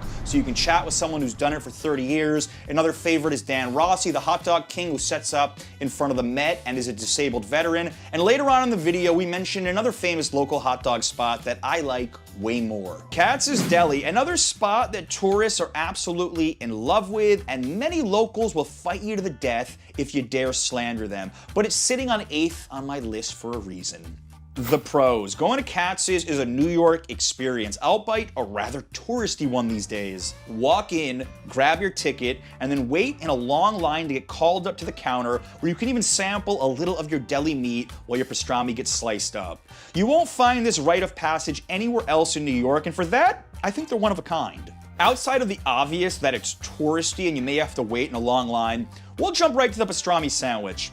I don't love their rye bread, which really struggles to hold together those monstrous mounds of meat, and the quality has been hit or miss. Sometimes I eat there and I think, all right, this is a classic for a reason, then other times I'm not sure if it's a tourist trap or not, and like most of the famous eateries on the list, it's expensive. Very expensive. $27 for a sandwich, some would consider that outrageous. Yes, it can serve 2 people or 1 very hungry person, but with it already costing your kids college fund to visit New York these days, I can't justify it. I tell you to go to Sarge's Deli to pay about the same price in a more local spot that tastes better, or even David's Brisket House in Brooklyn if you want a budget pastrami option, as they offer different sizes, which is practically unheard of. There aren't a lot of bagel spots on this list, but if I had to think of one that keeps coming up with my tourists watching, it would be Essa Bagel. And with 3 Manhattan locations, they are quite accessible. The pros. Much like a Joe's, if I was to put a New York bagel in a time capsule and bury it for 1,000 years, Essa Bagel would be a great example. They've been around for nearly 50, these bad boys are doughy and thick, and they normally smother on enough cream cheese to pave a driveway. This is definitely a solid bagel. If you're in Midtown, it could be worth a stop. As for the cons, it's not the best bagel in New York. While it's better than a random deli or bodega find, they don't hold up against the city's heavyweights. Yes, they are humongous. I just don't think they have the crispy texture or soft interior that the cream of New York's bagel crop have. And the flagship location in Midtown is both on tourists and locals' radar. It was the longest I had to wait in line for a bagel, which as a New Yorker, you'd want to be in and out in a hurry. It's just not worth the hype for me. Gray's Papaya. This is the cheapest stop in the video, and it's really won me over. Pros. There's only 1 Gray's Papaya left in the city, and with Papaya King shutting its doors, it's the last of a dying breed, the tropical hot dog shop. Gray's has gotten lots of attention because of their crazy price deals, like their old recession special. Currently, it's $3.25 for a single hot dog and $6.95 for 2 hot dogs and one of their signature tropical drinks. The hot dog won't change your life, but standing in a fine New York institution that's been around for over 50 years just might. We also recently covered their breakfast special, which is so cheap, it seems like it's straight out of the 90s. $3 for a coffee and a breakfast sandwich of egg, cheese, and either ham, bacon, or sausage. It could be Manhattan's cheapest breakfast deal. Cons. Well, there's nowhere to sit, and the place is pretty bare bones, so it's nothing fancy. It's a hot dog, so temper your expectations for anything amazing. And while the breakfast is cheap, you'd probably get higher quality at your local bodega for an extra $1 or 2.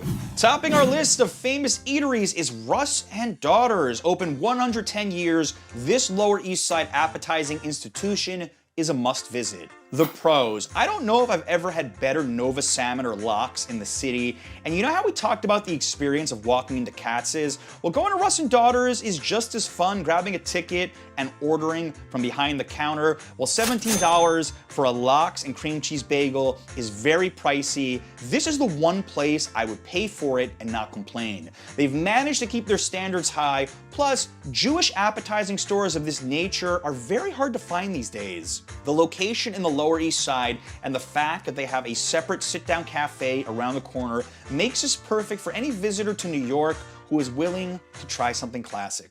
Cons, outside of the price and potential for lines, the biggest issue I have with Russ and Daughters are their bagels. Since they don't make them in-house, you're really not there for them. The star is the cured fish. I've even heard of some of my viewers getting some lox or other cured fish from Russ and Daughters and getting a bagel somewhere else to create the ultimate breakfast sandwich. Smacking Burger. Evan, this is the last gas station in Lower Manhattan. Did you know that? I didn't even know we had gas stations in New York. You want to see what this looks like? Yeah.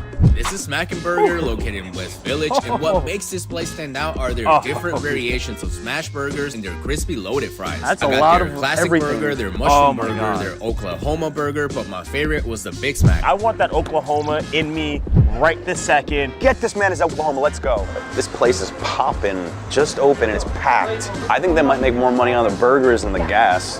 One classic, one Big Smack, one Oklahoma, one world famous fry. Yeah, that's it. Imagine I've tripped right now, it would suck. Evan, Christmas has just come early. Christmas don't taste as good. The Big Smack, not the Big Mac.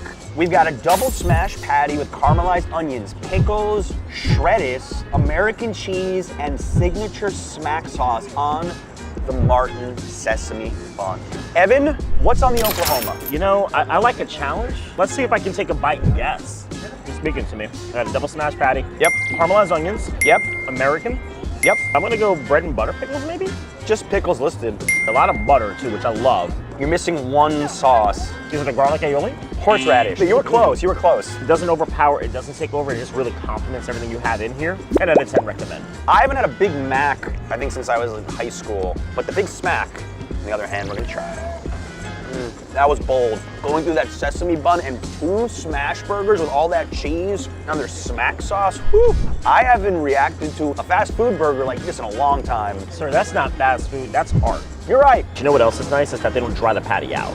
Because when you smash them this thin, they're not dry at all, extremely juicy. Imagine you were drunk and you just needed this late at night. How many of these would you kill? I could eat like 4 of these right now. People are saying this is one of the best new smash burger spots in the city. What do you think?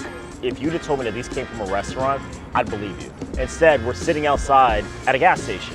Did you know 75% of people living in Manhattan do not own a car? I believe that because I have no clue how to drive. Do you even have a license? Sir, I'm from New York. We don't drive here. I grew up in Jersey. I know how to drive, but I can sell my car like 10 years ago. We got the fries here, and it almost looks like a take on the In-N-Out animal fry. We got a single smash patty with the caramelized onions, chopped pickles, over crispy fries, topped with their signature smack sauce, and a dab of hot chimi. I don't know how you spell love, but I think it's spelled loaded fries. The way to Evan's heart is through loaded fries. Shall we? Let's get in there. Oh, you're dancing. That's it. That's the reaction. Forget the animal fries. Come here for their loaded fries. New York does it better.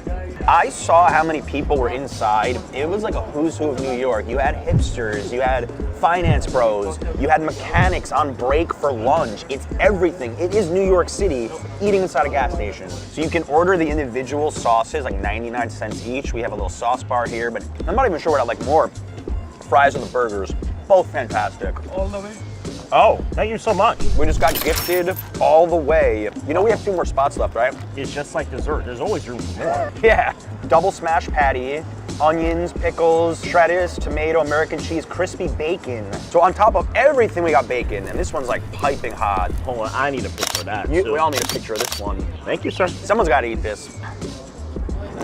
Adding the bacon on top, I'm gonna go into a meat coma after all this. Well, it's a good thing you're in the meat packing district. Ah! He's been waiting to use that joke all day. This is the most unassuming gas station place you can imagine. You could literally walk past this a million times and never know that one of the best burgers in the city is here. I'm not surprised this blew up so much.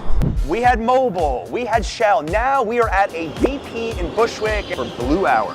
Didn't expect to find crave-worthy food in this New York City gas station, but options like a chopped cheese and chicken over rice hit the spot. Blue Hour is a halal food counter located inside a Bushwick gas station. They also do a version of the Crunch Wrap called the Quench Wop. They kept it pretty classic, better ingredients, better seasoning, Blue Hour. What do you think? Let's stop talking, let's start eating. But before we do, we gotta find a weird item. So much potential.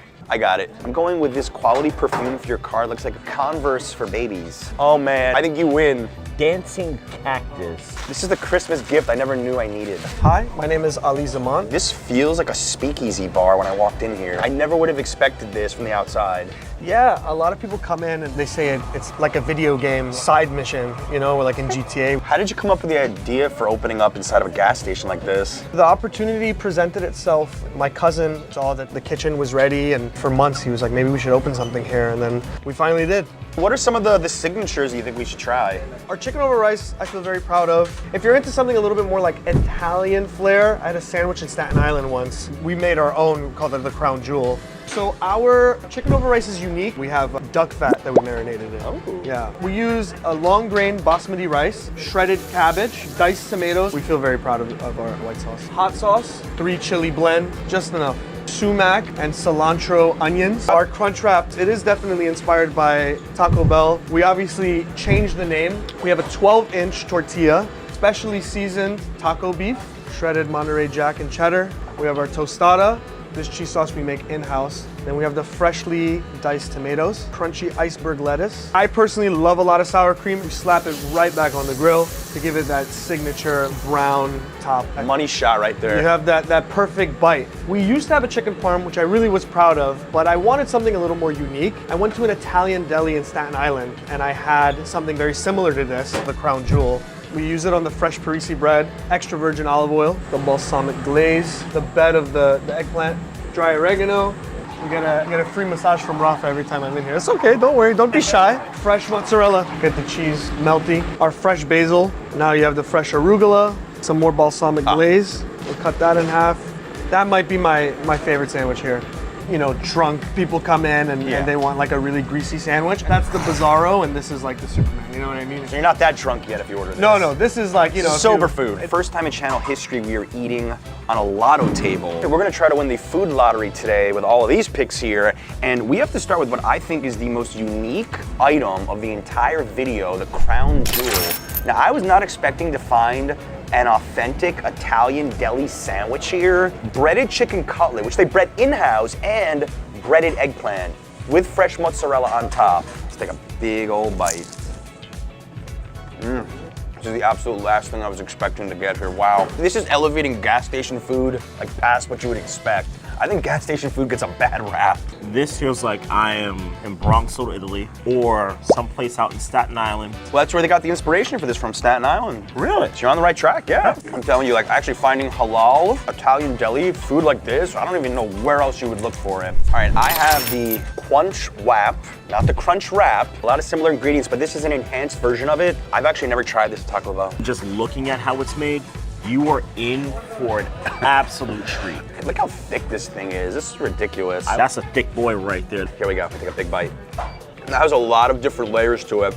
I'm telling you, from like the crunchiness of tostada in the middle to some of the spices I'm feeling right now from the beef. Whew, this is like Taco Bell on steroids, okay? I wish I could join you, but you know what? I've got my own journey to take. Take that journey right now with that chopped cheese. Absolutely. We have the quintessential New York sandwich here. The only thing that's missing right now is a bite, a Yankee hat, and a pair of Timbs. I'm gonna say something sacrilegious for a second. Haji's got nothing on this. Like honestly, the meat is seasoned really, really well. And it almost tastes like it has like a charred taste to it. The bread has a really nice crust on it too, but on the inside it's pillowy soft. You know, you're seeing the evolution of the chopped cheese. Haji started it and it's evolving into its own thing right now. The first two spots, amazing as well. You at least could see from the outside what they were. Here you really have to walk in through the door to say, oh, there's like a little hidden restaurant here, a little hidden eatery. It's incredible. It's really a surprise. We need to have more food adventures together. We do. If you want Evan back on the channel, tell me in the comments. Today we're looking for New York's best burgers in Queens, from an old school bar to a giant patty star and more. I hope you brought your appetites. We're gonna eat. We've got Greg back on the channel, native New Yorker and food guide, and we are starting at an Irish pub. It feels like Ireland today with this mist.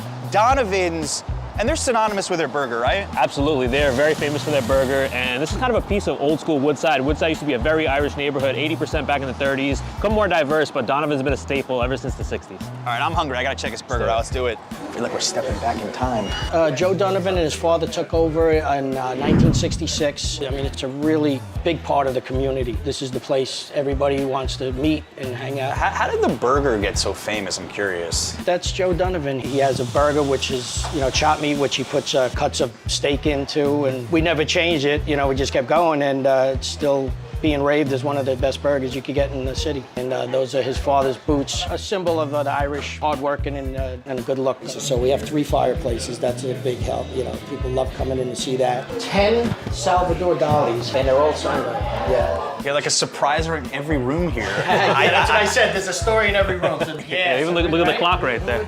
Oh, you're...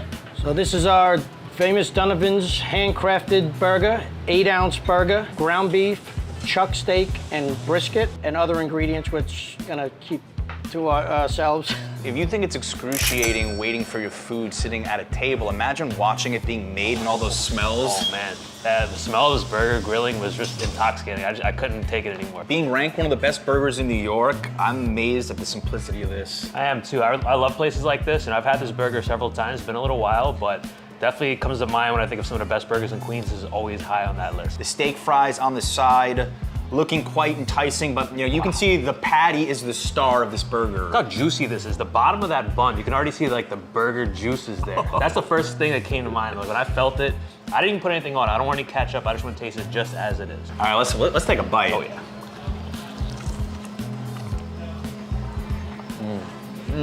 Wow. Wow is the right word. This is a patty-forward burger. It's so juicy, so moist. Like that first bite, I didn't notice anything else but the beef there. And that's exactly what you're looking for out of a burger like this. Absolutely. Like the juiciness of that burger is really top-notch. You get a little bit of saltiness from the cheese on both layers. He does put it on both sides of the bun. I really like just the star of the show is the patty. You know, they have other varieties here. You can get bacon, you get egg, you get avocado if you like, but I think the cheeseburger is the way to go just for how juicy and just high quality the patty is. This is one of those burgers I think you could eat this too quickly if you're not careful. I'm already on my way. I gotta chill out.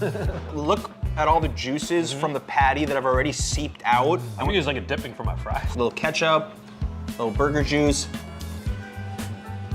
Don't sleep on the steak fries either. Oh, it's real potatoes. These are not frozen. These are definitely handmade. And that's the thing what I really appreciate about Donovan's. I've been here before. You know, on this channel, we've had lots of different burgers, lots of different foods that are so full of flavor and so full of different ingredients.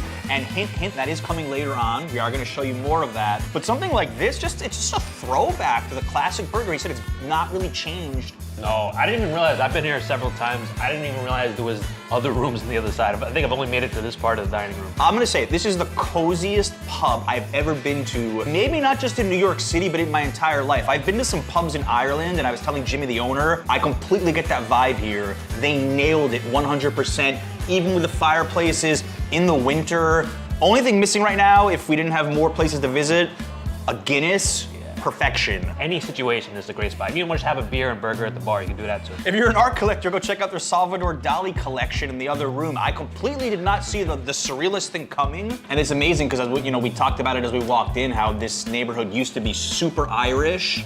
Not a ton of Irish pubs left in New York. Tend to see them more in Midtown Manhattan. That's a spot that has it. But to get a burger this good and step back in time into a cozy pub, that's like the ultimate experience for me. Keep this place alive like this is very important to the community because you don't know really what you have till it's gone, and they recognize that. Now I understand why the owner said, we have so much great food here, shepherd's pie, salmon's amazing, but everybody keeps ordering the burger because it's difficult to want to order anything else. When I really crave a burger, just like a classic no-frills burger here in Queens, I will come here. 3 types of beef in this. Yeah. Chuck steak, brisket, ground beef. It's a lot bigger than I expected too. It is, it's huge. It's like 2 hockey pucks or something. Yeah.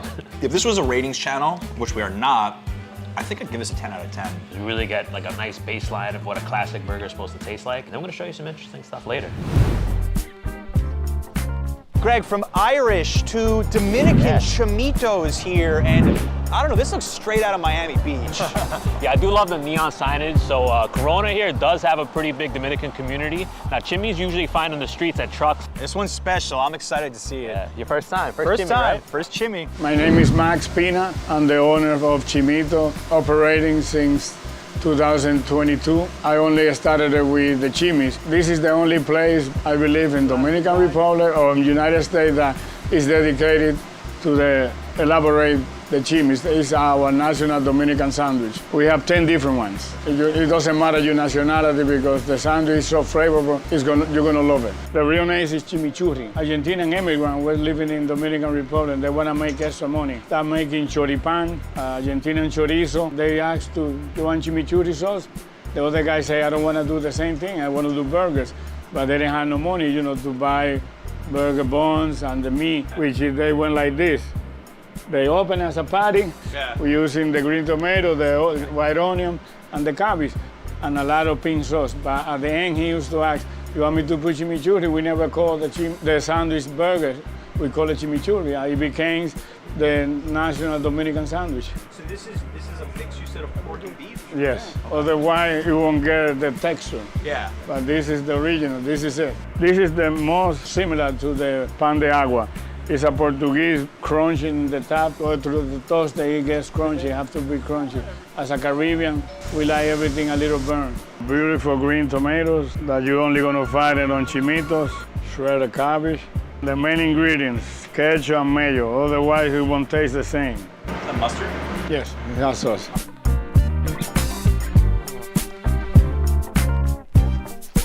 So Greg with a little bit of a curveball here. Instead of your traditional American burger, we're going with a chimi. And I loved hearing Max tell us like the whole story, how this is most famous food out of the Dominican Republic. And I'm ashamed to say I've actually never tried it before.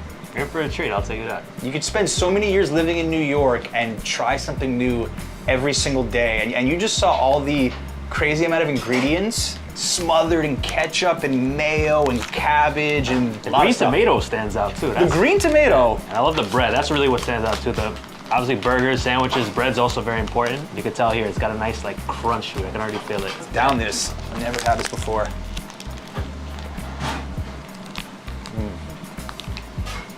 You know, with a lot of burgers, it's just about the meat, but this is about the entire bite in one, getting all those flavors together. Ketchup and mayo really hitting me hard up top. Tasty patty at the bottom, the chorizo, half pork, half beef. Like, where has this been my whole life?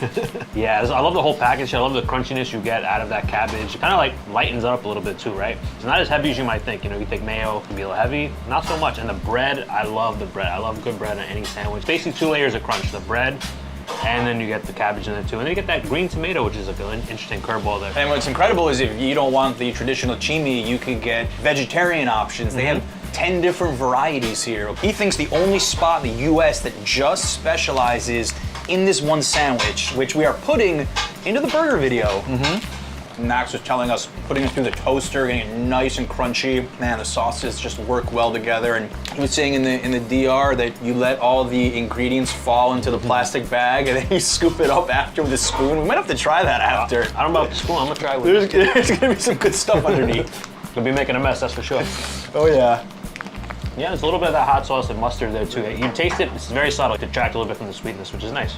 You know, he was telling me that late night is the most popular time here. I am not surprised. Like, if you went out for the night, imagine finishing it off with this. I think that's the only time I've ever had this late night. Yeah. It's probably the earliest time of day I've ever had a chimney in my life. But many people who are not from New York may not realize is that the #1 group of immigrants in the New York City area are from the Dominican Republic. But you don't just have to go to, let's say, Washington Heights to find good Dominican food. You can come here to Corona. Yeah, there's a lot of good spots here in Corona for Dominican food. I'm glad this is like a specialized place for chimis. And it's a really cool little hole in the wall spot. You can also go down the block later and get a lemon ice cake from Lemon Ice Cake Corona. It's like every bite is a different experience. Like you're getting something else. Like some bites I'm getting more of the ketchup mayo, some bites I'm getting more of the chorizo. I don't say that too often. This is very fun to eat. And it's not like unmanageable. You have the bag catching everything, which I like. I think that's crucial. It is crucial. I don't know how you would eat this with just like a paper plate. No, you need this bag. It's gonna drip down your arm. Oh yeah, I could not recommend this highly enough. I need a napkin really badly too. Yeah, that's important. You know, I'm also ashamed to admit the last time I was in the DR, I was at an all-inclusive resort, and they definitely did not have this on the menu. Next time I'm going outside and getting some street food. You already smashed it, wow. It's been a long time, it takes me back. But like, this is a little different though, I like it. So you got a Avena with lime, we got fresh Hugo here. It's funny because it looks like coconut. Yeah, I was actually thinking that was coconut, and I got tamarind. I mean, spending a lot of time in Mexico, I'm used to just fresh juices all the time, so let's try this. That's good. You know what? It almost tastes like a pina colada, but like oatmeal pina colada in a way. But not even, I think the oat doesn't taste too strong. It really tastes like a pina colada. Do you think Dominican food in New York gets enough love from people who aren't Latino? Probably not. I think it's pretty underrated. Like, I have a favorite place I like to go to. It's like a corner store, steam table place. They make really good arroz moro, like rice and beans mixed together. Yeah. Usually I get some either pernil or some like stewed goat, stewed chivo, like even there's a really good place out on Rockaway Beach that's Bourdain went to that's really good for Dominican food that's open all the time. I've been sleeping on Dominican food way too long. Yeah, I admit it.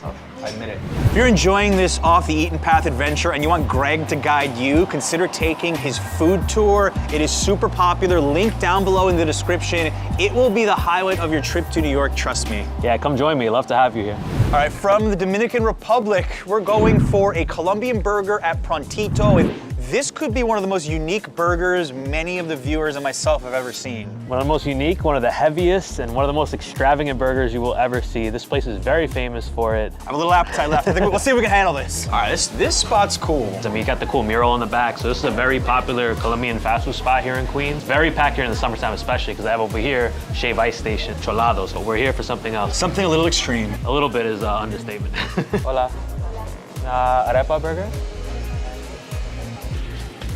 Gracias. That's a sight for sore eyes right there. Wow. I don't know how we're gonna eat that, but we're gonna try. Surgical procedure to split this thing up, okay? That's the first thing you see. They're famous arepa burger. I want you to break this down for us. The funny thing, actually the arepa burger is like a rendition of their more famous Prontito burger. So it's really one of the most excessive burgers like I've ever seen before. Definitely a late night special after drinking. This is probably the definition of drunk food. But you got your burger patty, you have tons of bacon here, you have cheese, you have mayo ketchup, you have pineapple sauce, crushed potato chips, how crazy is that? And there's actually a quail egg impaled on the top of this thing. That's the craziest part. So you have to take it out first so you don't stab yourself in the mouth with a toothpick.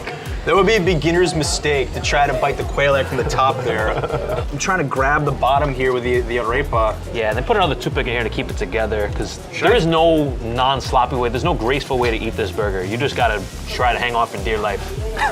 Basically the big difference here, instead of their classic Prontito burgers, they actually use, instead of buns, you have arepas. So if you don't know about arepas, they're corn cakes. I love what it adds to this burger. Let's do it. We're getting messy. I don't know what I just bit, but I bit a lot of it. Ooh. I think what really stands out on first bite is that smoky bacon. Yeah. That smokiness really hits you right away. Yeah, you get the crunchiness of the crushed potato chips in there. You have all those sauces. You're gonna end up with sauce all over your mouth, but that's okay. I love the sweetness of the corn in that arepa. The arepa is really cool. It's maybe not the sturdiest vehicle for this burger, but I love the flavor it adds to it. I neglect to mention, there's also ham in here. What's not in this thing? Three different types of meat going on. And I love the arepa. It is difficult because it's falling apart. I'm gonna have to eat this in like different steps.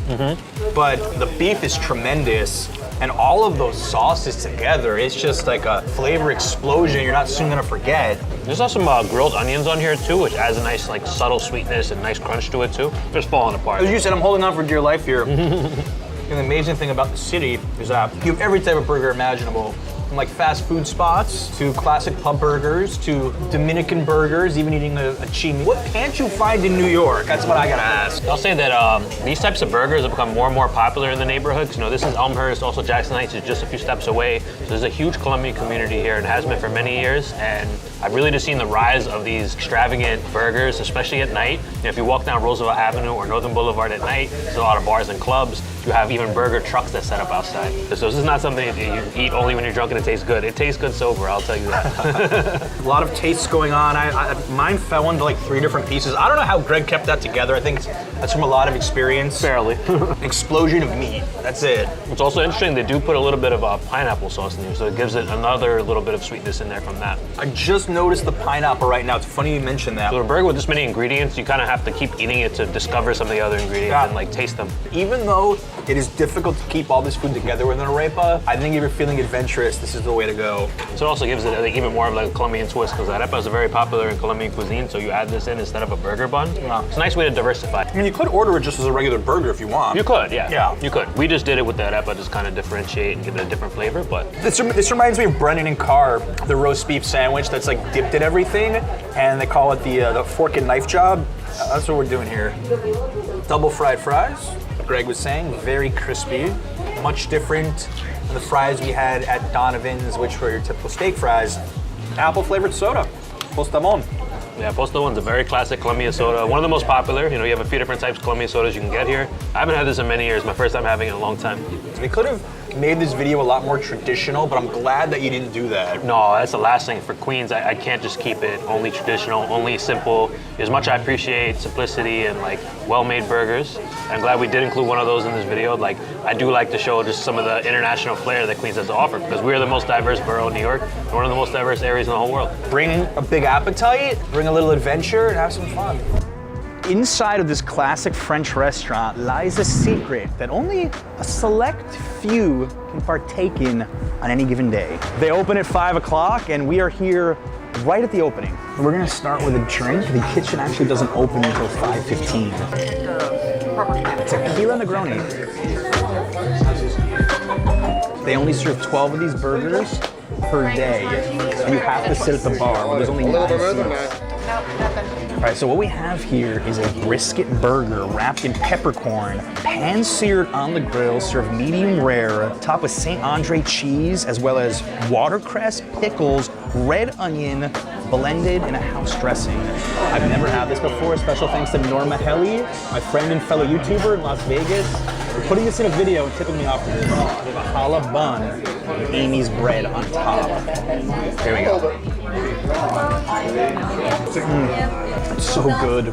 If you like peppercorn flavor especially, that French meat, this is it for you. And we're gonna dip it in the au poivron sauce. So this is.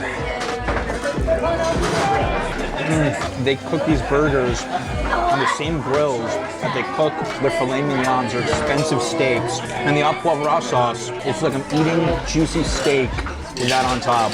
I don't know if it even needs the sauce, but they took to another level. Not to be forgotten, this is a French restaurant. They know what they're doing fries. I feel like you could dip anything in this sauce and it would be fantastic. They've already served 6 out of the 12 they're allowed to serve every single night in the first 30 minutes. So if you're not here right away, you're not gonna get this. My favorite thing about this burger is that with everything going on here, you can still taste the meat. I've had a lot of crazy burgers in my life where there's so much sauce, there's so many toppings going on that you lose touch of the meat, you lose the texture, you lose the flavor, but the meat is leading the way here. Love the challah bun, but it is all about the quality meat. And this French bistro burger, which is probably one of the best secret menu items in all New York City. You know, a lot of people who visit New York by themselves ask me, where can I go out? Maybe you don't want to feel awkward at a table. I think this would be a good spot for a solo dinner, a solo adventure.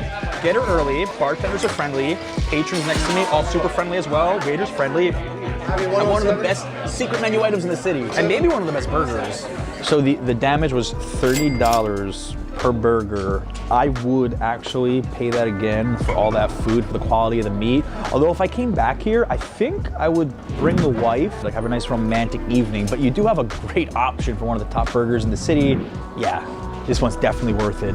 Today, we're only eating New York's most iconic breakfast sandwich, the bacon, egg, and cheese. We'll show you some of the best spots in the city to try it and some interesting variations on the classic. And joining me for this food adventure, 2 fellow New Yorkers. We've got Ben and Ming from the Bing Buzz. All right, we're starting off the video at Eastway Gourmet, just your typical New York bodega. And Ben, we would call this the working man's breakfast, right? Working man?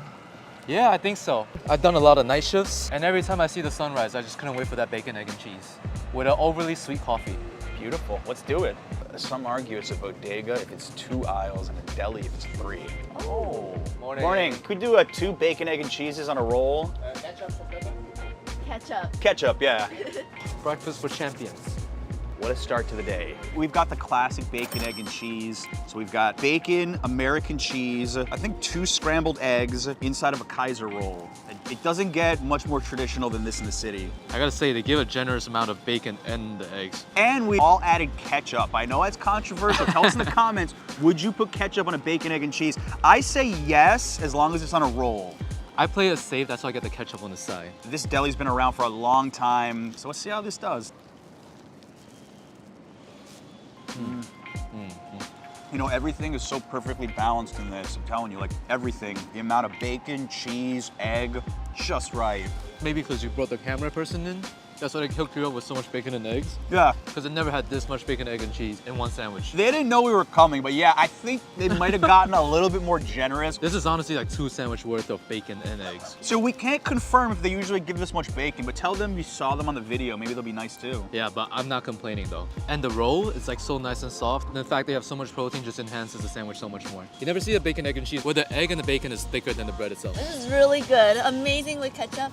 And John said that he prefers bagels, but I prefer things on a roll. Rolls are easier to eat, it's smaller, so you get more of the meat inside.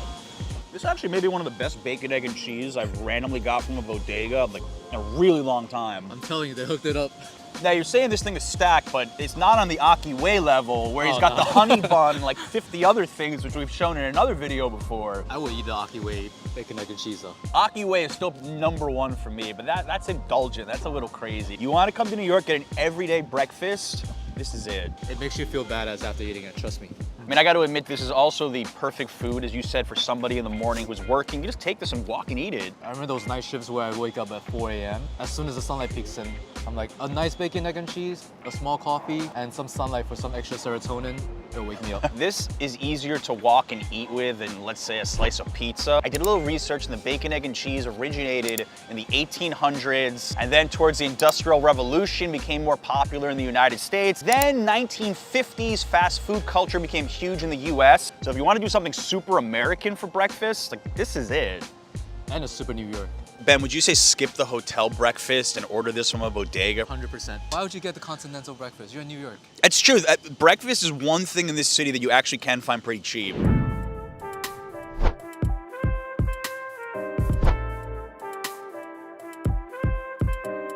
We've got Tompkins Square Bagels, one of the city's best, and one of their 3 locations. Ming, are you in the mood for a unique bacon, egg, and cheese here? Always, I'm so ready. All right, let's check this out. It's a Sunday morning, a popular New York bagel spot. Very crowded. It's a conveyor belt of bacon, egg, and cheese right here. I love it. That's an impressive production line. Want to get 2 bacon, egg, and cheeses, one on a sesame bagel and one on a French toast bagel?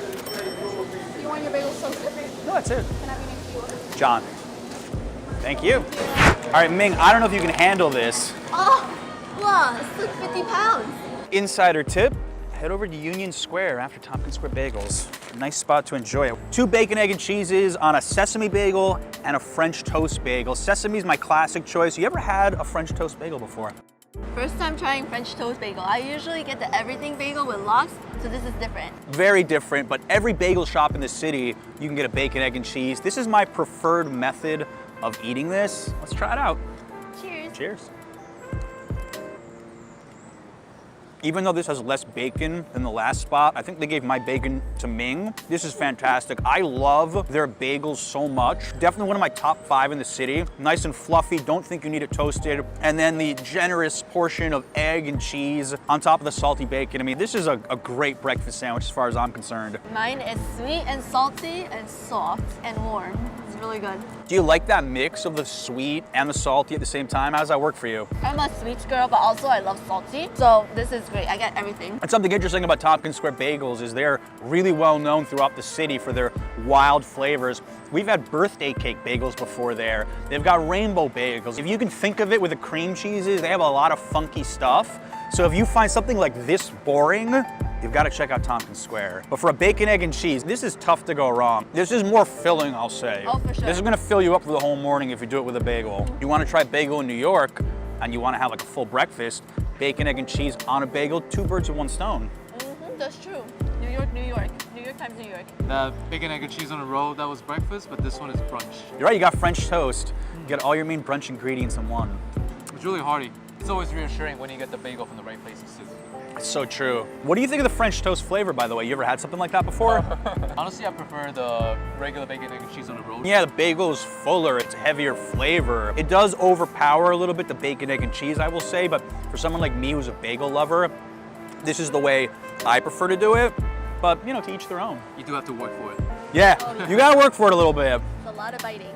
Guys, by the way, if you enjoy watching Ben and Ming as much as I enjoy having them on the channel, check out their YouTube. They do food adventures just like this all the time in New York. Subscribe down below. Yeah, I want to get 2 of the Chinatown egg and cheese sandwiches, both with bacon. We've got Golden Diner, which is a social media sensation. We couldn't even get a reservation at this spot, so we're taking this super unique bacon, egg, and cheese to go. What are you thinking about this? You know, we're fans of Chinese food, we're fans of bacon, egg, and cheese, but I honestly don't know what's expected in this one. Let's show you the inside of this place. It's really interesting. What vibes do you get? It's very lively diner, but also a little Asian fusion vibe. That looks like a burger. We got the Chinatown egg and cheese sandwich with bacon, 17 bucks. Soft scrambled eggs, American cheese, a hash brown patty served on a sesame scallion milk bun. Oh, that's a lot of egg. It's a big boy right here. This is definitely the biggest bacon, egg, and cheese of the day, and probably the prettiest one as well. Yeah, that's a lot of fluffy eggs. I've got to give them credit on the eggs. Like, a lot of attention went into this. It's also $17, John. It costs 5 times as much as a regular bacon, egg, and cheese. What does the Ocky way bacon, egg, and cheese cost? About 17 bucks now as well. This is tied for the most expensive bacon, egg, and cheese in the city, I think. But we'll live up to the hype. I mean, they told me 2-hour waits on weekends for brunch. I don't know if I'd wait 2 hours. Make a reservation if you want to come here. All right, let's take a bite and we'll discuss what we got going on here. Ready? Let's go. Let's do it.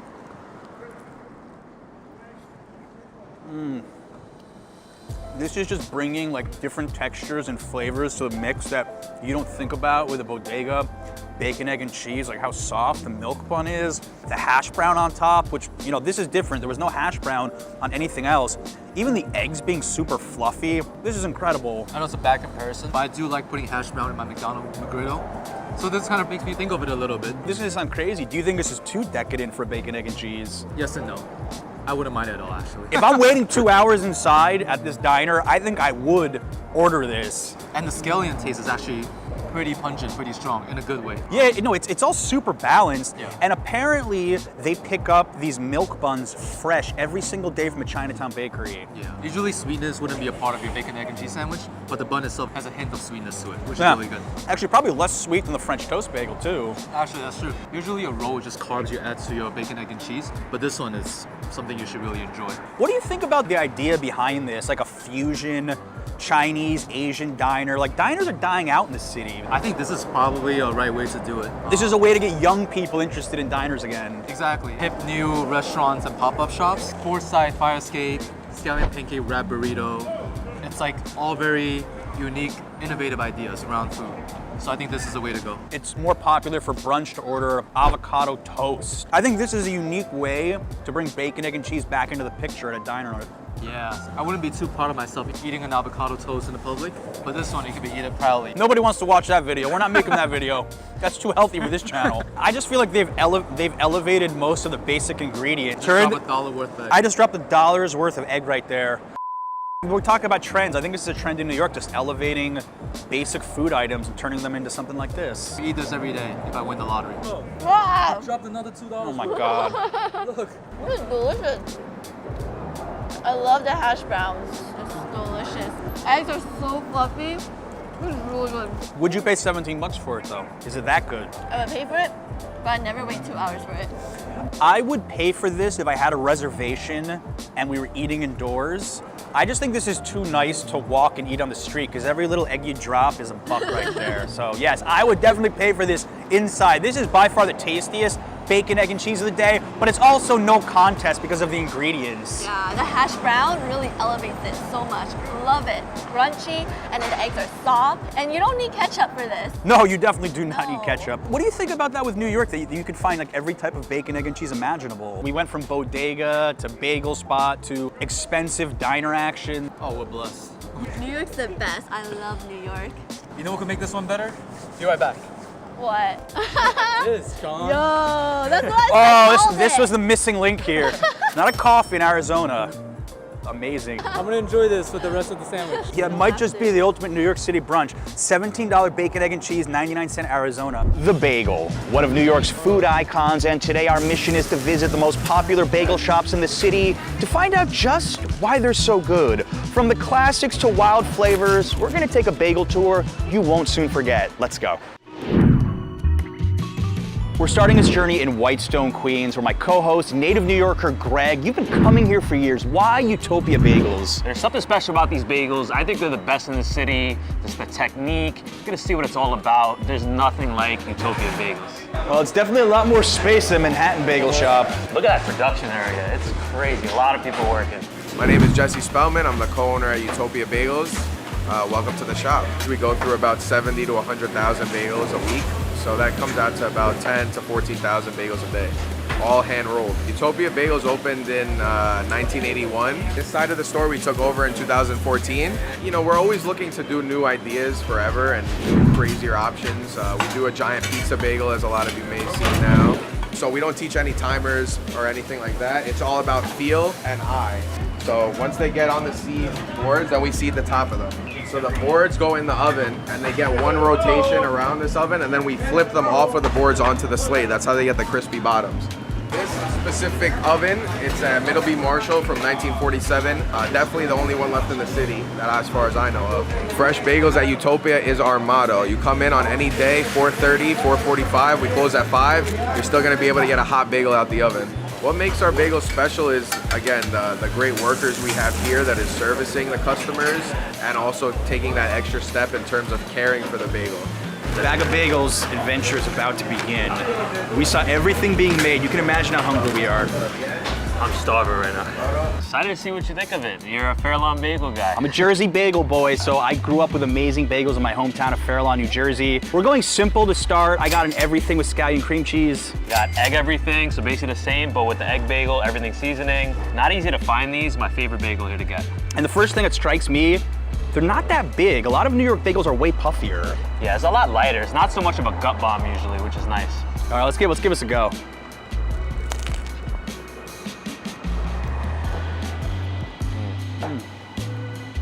That may be the crispiest exterior of a bagel I've ever tried in my life. And that's a major compliment.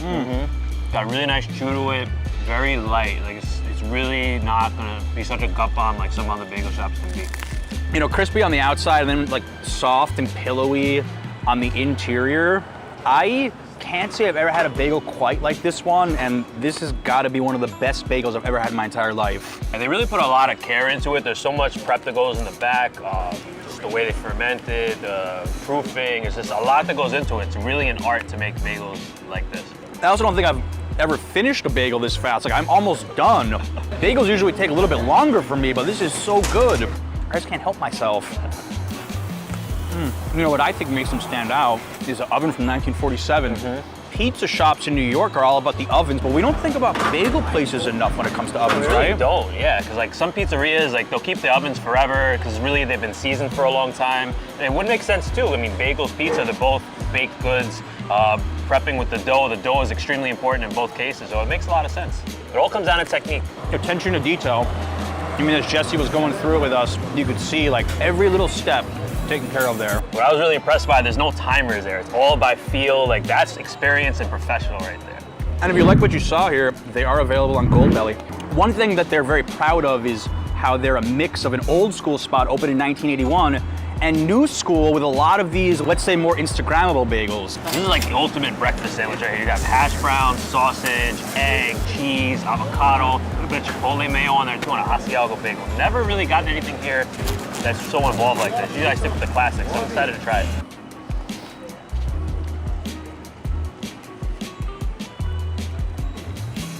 It's really a whole breakfast in one sandwich. And I love that just the bagel itself is not so heavy, just like we've been stressing so far about it. So it really is a great balance of the filling and the bagel. This is the worth it. We've got cream cheese, lox, tomatoes, onions, and capers on sesame bagel.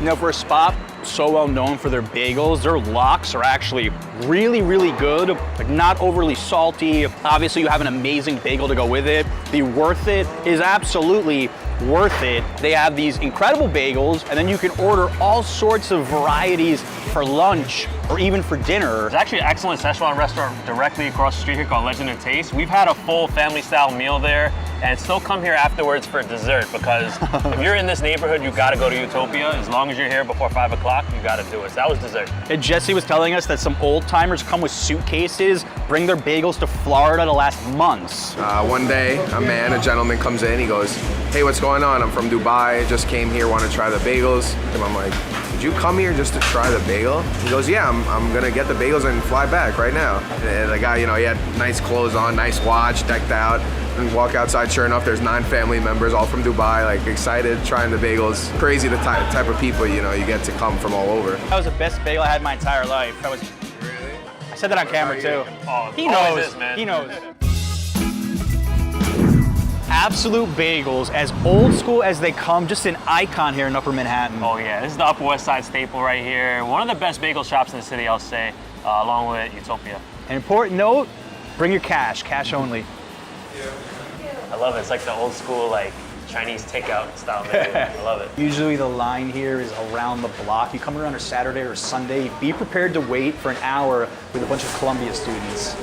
Oh, they charge you 10 cents for toasting? We're not toasting. No, I never toast. What do you say? I never think you have to toast a good bagel. I never toast either. What I like is I see a lot of the everything bagel seasoning on this, really coated on the bagel. They don't look too puffy as well. They look great. About 1 everything bagel with veggie cream cheese, please. 3 Thai iced teas also, please, small. Thank you. So even while ordering the bagels, I see them hand rolling them up in the back over there. I see the big kettle to boil them too. Right in front of us. It's cool to watch. There's not too many bagel spots where you order a Thai iced tea, and you're gonna find out why shortly. Oh, perfect for summer. It's the spot. All right, got our drink, got some bagels, let's rock. We got the everything with vegetable cream cheese. I'm getting kind of similar vibes actually to Utopia. Not so dense, not so big. What do you see? Yeah, not so dense here. It's like a little thinner. Some of these bagels will be very puffy. This one looks just nice as far as size. So how many times have you been here? This is my 2nd trip. I think this might be my 3rd or 4th time here. Absolutely was blown away by this, but let's see how it tastes the 2nd time around.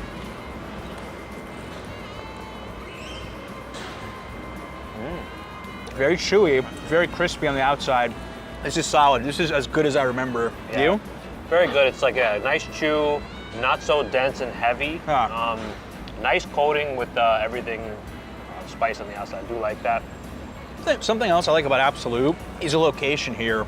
We're right under Morningside Heights. You don't really see tourists coming here. Not so much. But this is a place I would really recommend for anyone in Manhattan who wants a really good bagel. It's worth taking the trip because also it's a nice neighborhood, very scenic. Now remember I mentioned the Thai iced tea. Interesting fact, the owner is from Thailand. His name is Sam Thongkring, and in 1990, he moved from Bangkok to New York City. He actually used to work at Essa Bagel. So I think a lot of the staff here is Thai, and because of that, well, you've been to Thailand recently. How does the Thai iced tea rank for you? I'll say this one is not too sweet. You really taste the tea. It's not as heavy on the milk, and I think it pairs really well with the more salty, savory bagel. I mean, that's just New York City right there. Yeah. You have someone from Thailand who is running what was traditionally a Jewish business with bagels. I would say a lot of bagel shops right now are not owned by Jewish people, Greek people. People of all ethnicities in New York make bagels. Yeah, it's like pizza too. Pizza from all different backgrounds, Albanian, Mexican, you name it. We got Essa Bagel, and I think this is the most well-known bagel spot to tourists and people who aren't from New York. This is the original location, opened in 1976 here in Gramercy. Yeah, they have multiple locations throughout the city. I used to work nearby one. Very solid bagel. Makes you think of like Joe's Pizza as far as like recognizability for a New York iconic food, like bagels or pizza. Definitely an icon, I agree. All right, well, we're going to the original, let's see. Hey, everything scallion? Yeah, thank you. That was quick, bro. Yeah. Ready to rock. Thank you. Thank you. You too. You can see how far these bagels have traveled on this map, like where they're shipping them out, I guess, with Gold Belly. And as Greg noted, Florida has the most people. Oh my, it's like the whole state is full of orders. All the snowbirds. You know what I noticed immediately is just how much heavier one bagel is. Like one from Essa feels like 2 from Absolute or Utopia. Yeah, a little workout. Greg, did you know that Essa Bagel in Yiddish and German means eat a bagel? I did hear that once before, yeah. Hence the name. Yeah, playing off the Jewish background of the New York City bagel, because that is where the bagel originated from. Jews from Poland who came to New York City at the turn of the 20th century. And you know, when I think of like the stereotypical New York bagel, I'm thinking of Vanessa bagel. It's fat like this, and it has 3 pounds of cream cheese. I love the coating of the everything bagel seasoning on the bottom. Oddly, on the top is not so much, but here it's covered, and I love that on everything bagels. Very puffy as compared to the first 2 stops, but it looks good. All right, let's rock. Let's try this.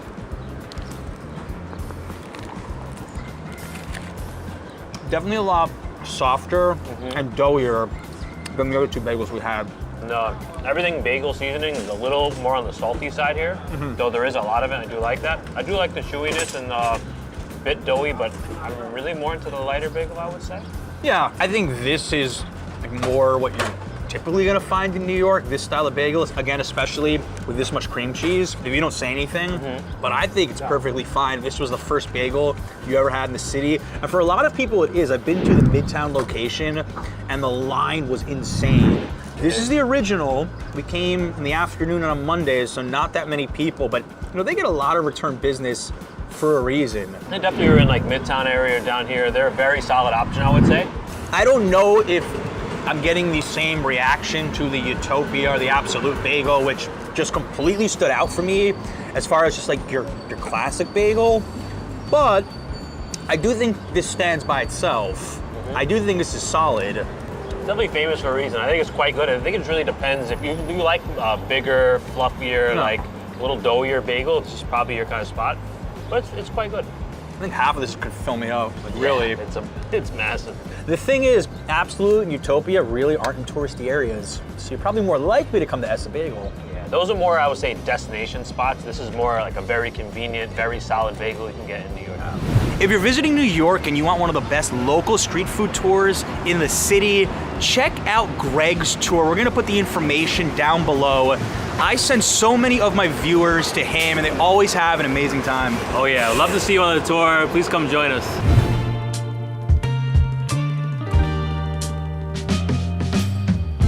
Tompkins Square Bagels, opened in 2011, named after Tompkins Square Park, just 1 block away. And I would say this is the hipster choice. This is the really popular East Village option. Yeah, all over social media, you definitely see the rainbow bagel. They're very famous for that. And a lot of other sweet bagels and other funky combos. Probably the funkiest bagels we'll eat today. 33 different types of cream cheeses. That's where we'll start. You'll see the rest. Oh, it's big. Definitely feel like we're in the East Village. Yeah. Hi, we're looking for Frank.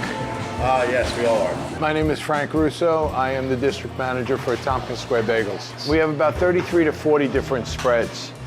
We created a lot of these just from trends, comments, people wanted different things, and we came up with our own recipes. All the cream cheeses here are made in-house. My men aren't deli guys. They're food stylists. They're sandwich artists. They just don't make it, they create it. I'm curious, you ever have people who look at these flavors that are like, no, you can't put this kind of sweet stuff on a bagel like they're traditionalists. What do you say to them? They don't know the kids at NYU. They're old timers. They like their old cream cheese and lox. That's it. Nothing else. You know your audience. Yes. Yeah. The people that come here are the ones that really love the bagels and the actual oddball stuff that we serve. Okay. One of our classic favorites. It's the French toast bagel with birthday cake cream cheese. Now, the birthday cake cream cheese is basically like a sweet cream with funfetti sprinkles. Plain bagel with walnut raisin cream cheese, chocolate chip cookie dough, and on a French toast bagel. Growing up in Fairlawn, New Jersey, I think I would have been really interested in trying bagels like this as a kid. Now, he was telling us that the NYU students are in love with these wild bagels. French toast with birthday cake cream cheese. You got the cookie dough, chocolate chip cookie dough cream cheese. So this is completely putting some of those flavors we had like on their sides right now. We're going from very savory to very sweet. Go from very traditional to very non-traditional. And I'm here for it. You know, Pamey is one of the people who's more of a skeptic initially, but seeing it and smelling it, I'm actually very excited. Let's give it a go.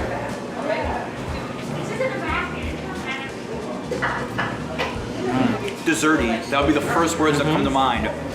like serve this at a party afterwards. I don't know. Even for breakfast, if you're looking for something sweeter, the birthday cake cream cheese, it's sweet, but it's not like overly sugary. It literally tastes like I'm just taking little pieces of a birthday cake. You're taking off the layer, the cream.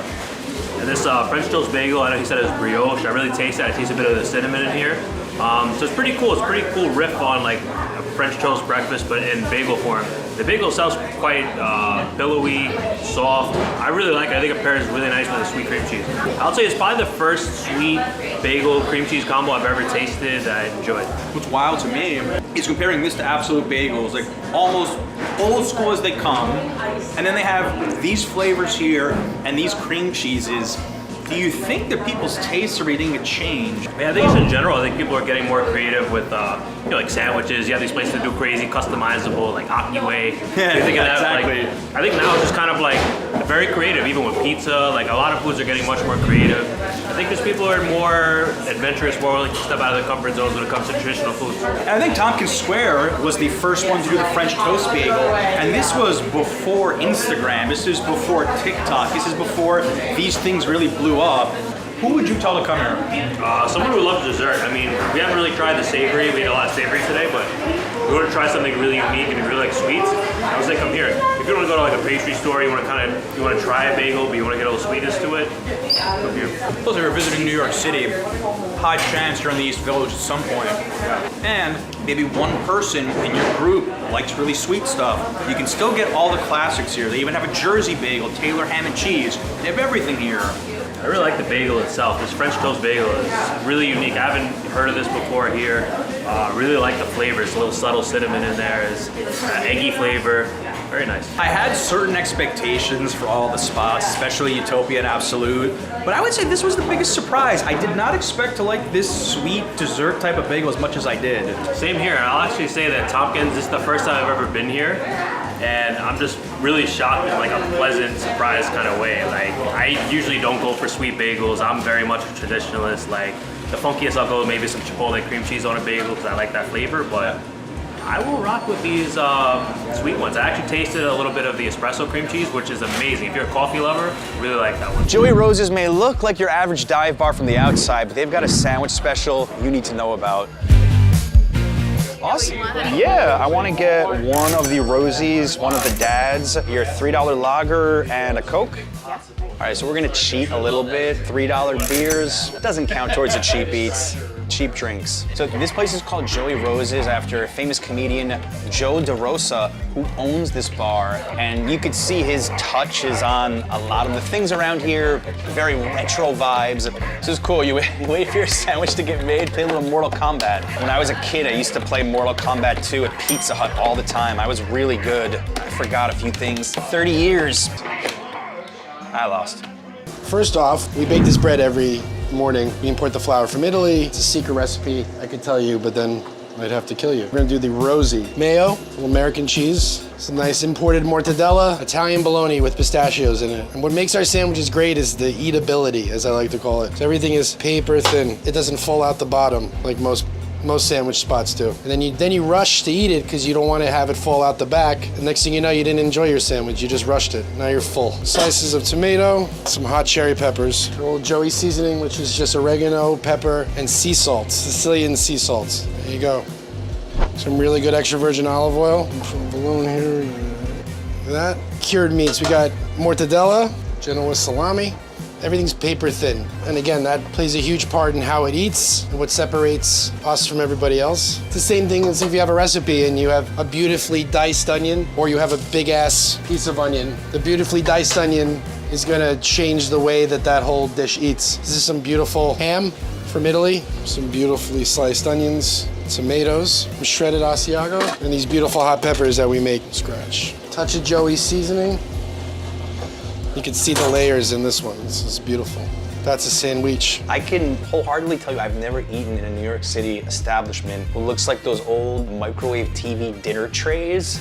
This is already a win for me, but look how much meat you get for that too. That also has impressed me so much. And the amount of prep they put into it, 2 days to bake this bread. Like, you could cut so many corners if you want to in a bar, and I don't think anybody would complain, but here they're not cutting any corners. We're gonna try 2 different sandwiches. The Rosie, you saw it get made. Let's rock on this.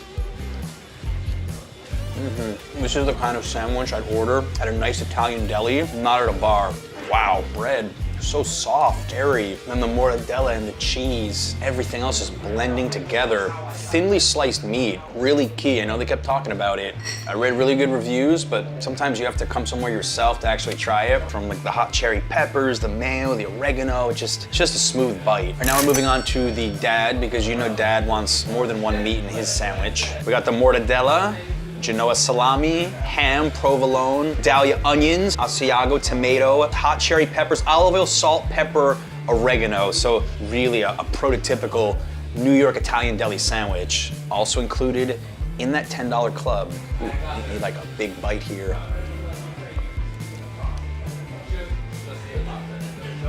Just a meat explosion there, wow.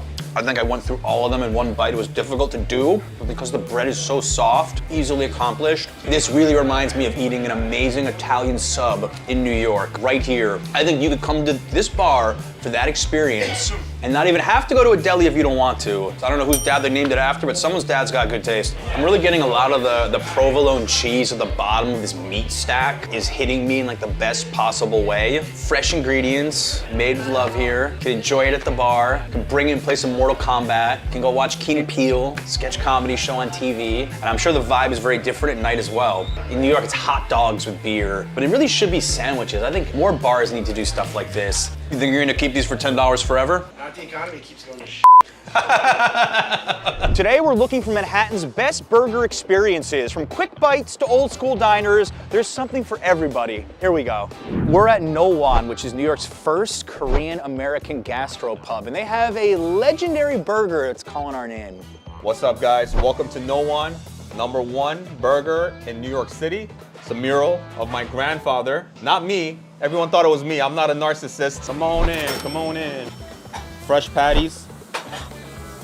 So it's really a blend of using some nostalgic ingredients with some high quality ingredients. Like we use a great blend of meat. We smash it. It's a technique that really matters. Season it with our special umami seasoning. What's in it? I can't tell you. There's our sesame buns. We get custom-made sesame-seeded buns from a local bakery. Look how soft and airy. Look at all those air pockets. We get a nice sear on one side. And while the other side is cooking, we're gonna start to layer some cheese over the top. So now, we're gonna give it a quick steam, just to melt the cheese over the top. So I love American cheese because it just melts right into the cracks and crevice of the burger patty. Every nook and cranny, that's what I really love. And we sear every burger patty to order. Sesame seed is so important. So this burger was really inspired by my favorite burger growing up. When I moved to America when I was 8 years old, I fell in love with Big Mac. The sesame seeds on the bun, that to me is like childhood right there. Nice and toasted. This is our kimchi special sauce. I'm gonna do some raw onion on the bottom, add some freshness and a little bite. This is our homemade roasted kimchi, my mom's recipe. So we make this here. We make about 100 pounds of Napa cabbage a week. And then on top, we're gonna add some of our homemade house pickles. So when I came over with this burger, the real thing was Korean barbecue is meat and kimchi, whether it's pork belly, you know, marinated meats, whatever. So how can I take Korean traditional flavors and incorporate that into an American staple as a burger? So the bun is a vehicle for a Korean barbecue in my mind. We don't play around, #1. I don't think I've ever been so hungry watching a burger made in my entire life, I'm telling you. This is a pretty burger. It's been calling out to me. It even feels nice to hold. All right, ready? Let's take a bite.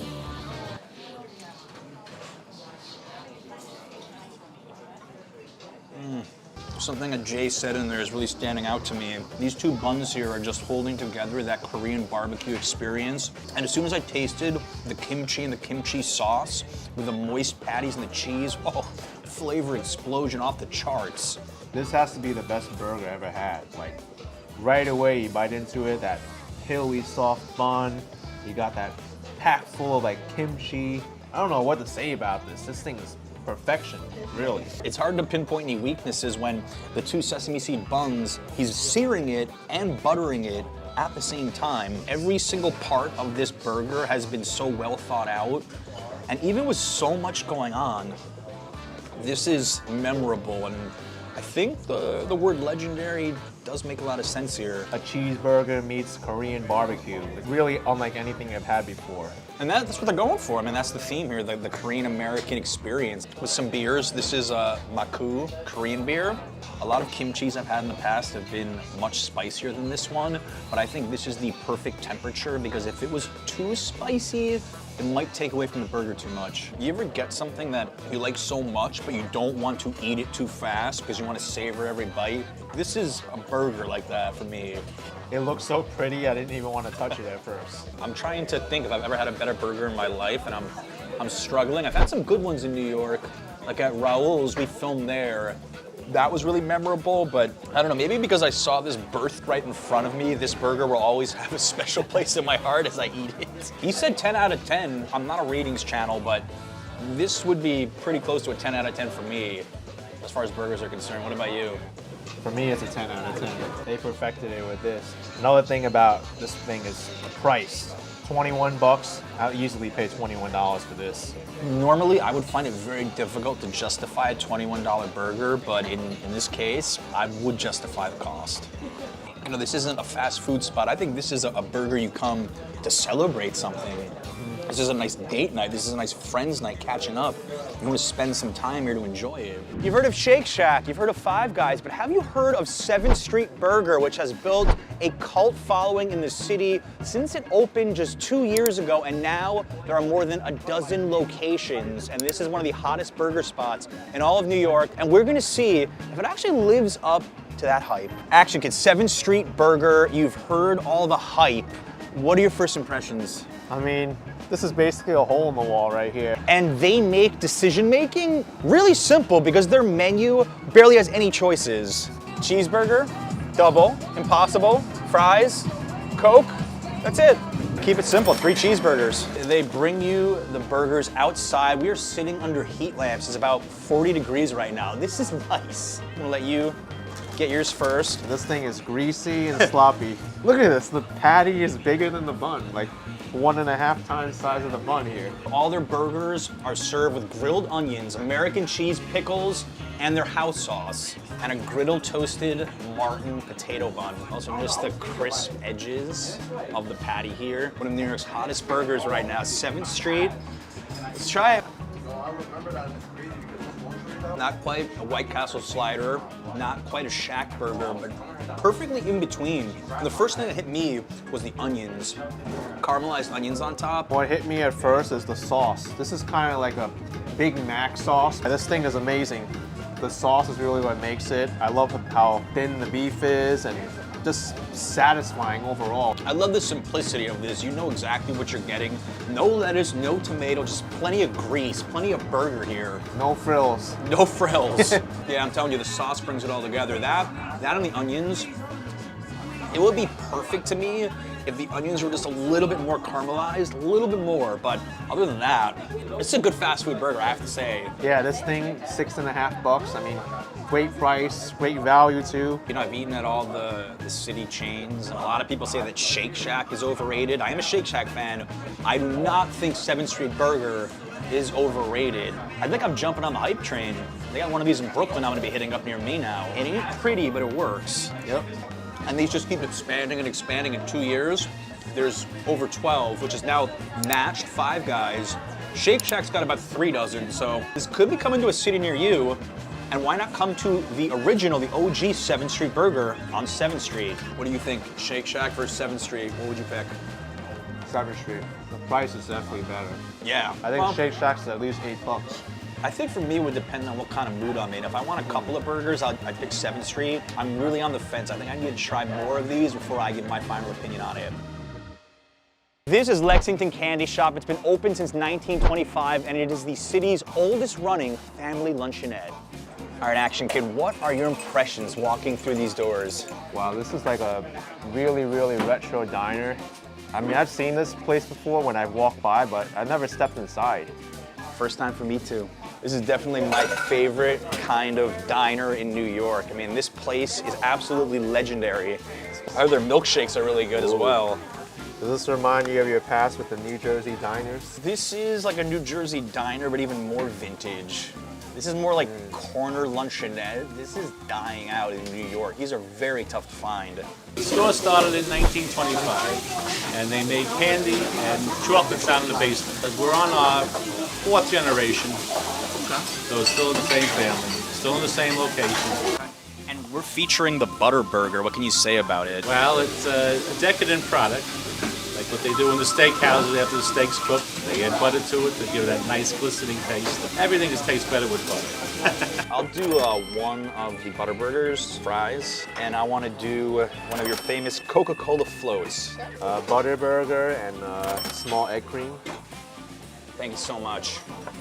This is their world famous Coca-Cola float. This is one of the only places left in New York you can still get Coke the old-fashioned way. Coca-Cola syrup, seltzer, and a scoop of vanilla ice cream on top.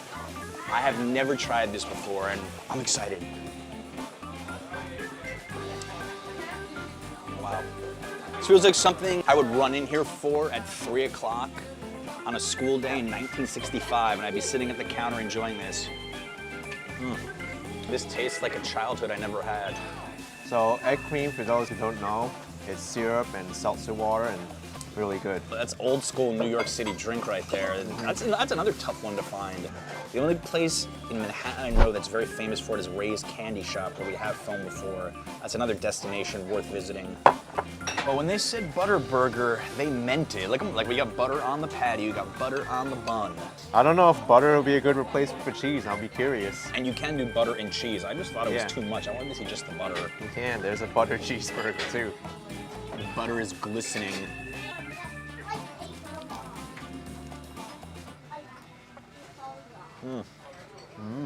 You could just hear the juices and the butter dripping out as I took that first bite. It's so juicy. I never really thought about putting butter on a burger before. It sounds a little interesting to me, but I'm all about this right now.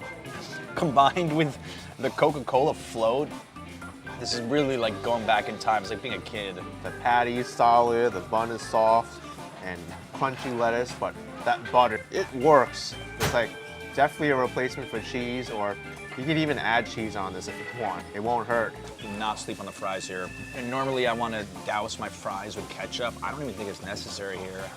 You don't need it here, to be honest. These are like nice hearty fries. They were telling me with a Coke float, you could eat the ice cream with a spoon, but I've just left it in, and I'm starting to get some of that vanilla ice cream flavor towards the bottom. So this is a drink that just has a big payoff at the end. The longer you let it sit, it tastes so good. Or if you just order a Coke, period, they'll give it to you with syrup and seltzer, but I say go for it. I think add the ice cream. This is definitely elevated, the butter burger. This is what you have to order if you come here, if you're in the mood for it. Oh yeah. And you combine with the experience of sitting in one of New York's oldest running family luncheonettes. This just checks off so many boxes, and it's why I put it in the video. You definitely know this place is retro when you have like tens of bottles of Coke against the wall in the window. Yeah, they really do, you're right. They have some old-looking Cokes that I've never seen before. Is that like the 1980 Olympics on there? If you have kids, take them here. Or if you're a kid at heart, like me, come here as well. Mexican Candy Shop definitely has a new widespread appeal. You know, right before we came in, it was absolutely jam-packed. They've gone viral on social media many times over. And I'm really happy that a new generation is discovering a lost art. If you're not from the US, you probably never saw anything like this unless it was in a movie. And this place actually has been in a couple of movies. This was featured in 3 Days of the Condor with Robert Redford. They even have a menu on the wall from 1925. A Coke was 10 cents and a fancy sundae was 25 cents. So in 100 years, a little bit of inflation, right? Yeah. A lot of inflation. Maybe in the last 2 or 3 years, a lot of inflation. Today we'll be showing you New York's most popular and outrageous deli sandwiches that are taking social media by storm. We'll try them all and let you know if they live up to the hype. Here we go.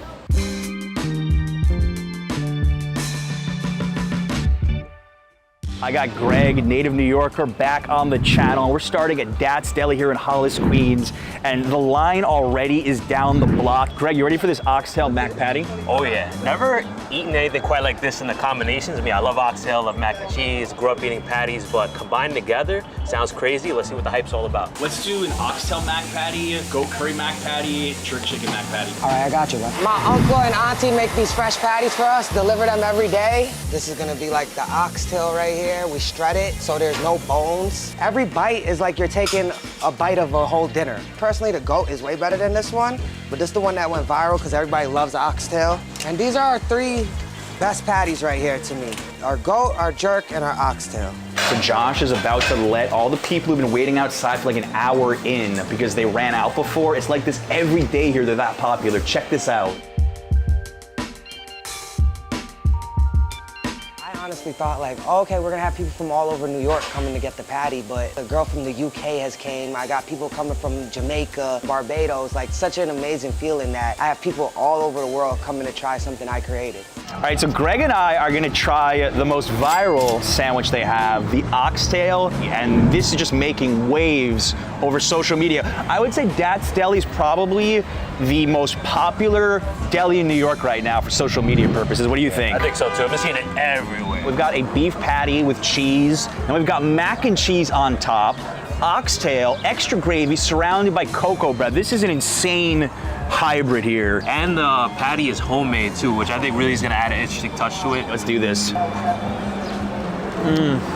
So you got the oxtail on top, little spicy, and all the juices just soaked in with the cocoa bread. This sandwich is honestly just bragging. This is a messy, delicious sandwich. The soft cocoa bread, the fresh patty, freshly made patty, mac and cheese, so it adds that little extra, but oof, the oxtail is really the star. I think the cocoa bread really brings it all together. That soft cocoa bread is amazing. Now you grew up in Queens. You said that West Indian food, cocoa bread, beef patties, all this stuff you had. Oh yeah, so even like as a kid, I always love eating patties, either it's at home or at the pizza shops where you would get it. They would cut it open, you would add mozzarella cheese if you like, pepperoni. That's what the owner, he said he likes it that way best. I think it's just taken to a whole nother level here with the West Indian flavors. Bodegas and delis like this one are really getting a lot of attention, where in the past, it was just something that was local to you. You could tell that there's a lot of care and love is put into this. This deli came about because I really wanted to open up a restaurant so people could taste my dad's food. I first originally made the mac patty one night after work. And when I cut it open, it looked so appealing. And I told my sister, I'm like, post this on the business page and let's see if people are gonna come for it. The next day I opened, a girl walked in and she bought a mac patty. And then after that, a bunch of influencers came to start trying the original mac patty. And one day a girl came in here and she asked for oxtail gravy on it. And then the guy behind her was like, hey, can you do that too for mine? And I was like, yeah, we got something here. And then I told my aunties and uncle that I need veggie patties, I need the shrimp patties, I need chicken patties. We're about to start trying to make a goat patty. That's incredible. As much as I like the oxtail, I think the curry goat, I like it even better. Why do you think the oxtail took off? All that oozing gravy on top. You know, social media, sandwiches that are very like dripping, liquid, kind of like that, they always blow up. Like oozy eggs, things like that. So I'm not surprised about it. Jerk chicken's phenomenal. A little spicier than the oxtail. I personally like the oxtail a little bit better, but I mean, you can't go wrong with any of these 3 picks here. This definitely might be the best sandwich I've ever had at a deli in New York City. Greg, what do you think? Top 5 for you? Oh, absolutely. I'm a huge fan of West Indian food. Take it to another level with bolder flavors and just a lot of love put into it. I love what's going on here. I love what he's doing. It's like so many people say when they get off of JFK, this is one of their first stops they come to because it's so close and the food is so good. You know, I always tell people, try pizza when you first get to the city. I say try Dad's Deli first. That would be a really cool move. Try something different, you know? From the new school to the old school, we've got the sandwich king of Astoria. Sal, Chris, and Charlie's an Astoria legend. It's been here for as long as I can remember. I grew up in Astoria. It's been here for very many years. Go-to spot for your classic deli sandwiches. Very popular with blue-collar workers. You have cops, construction workers. Oh, we just smell those deli meats. You see all these jars of peppers too. Peppers, that's the first thing I know. It's definitely peppers. All right, still 1 bomb. Everything? Everything, yeah. Oh my god. What is this? You know what you're getting yourself into, huh? Look at that. 3 pounds, I've been told. Oh man, dude, feel this.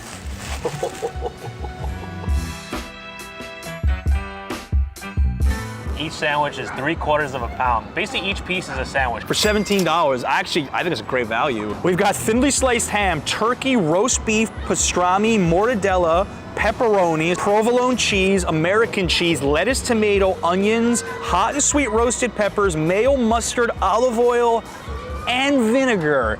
I lost count of how many ingredients we just had there. Crazy. We're talking about social media. I saw one TikTok that labeled this the most aggressive sandwich in New York City. I don't know, it's like organized chaos. If you were to make this at home, you wouldn't be able to make it like this. I don't know how you're gonna get all this in one bite. We could certainly try. Yeah. Let's take a bite.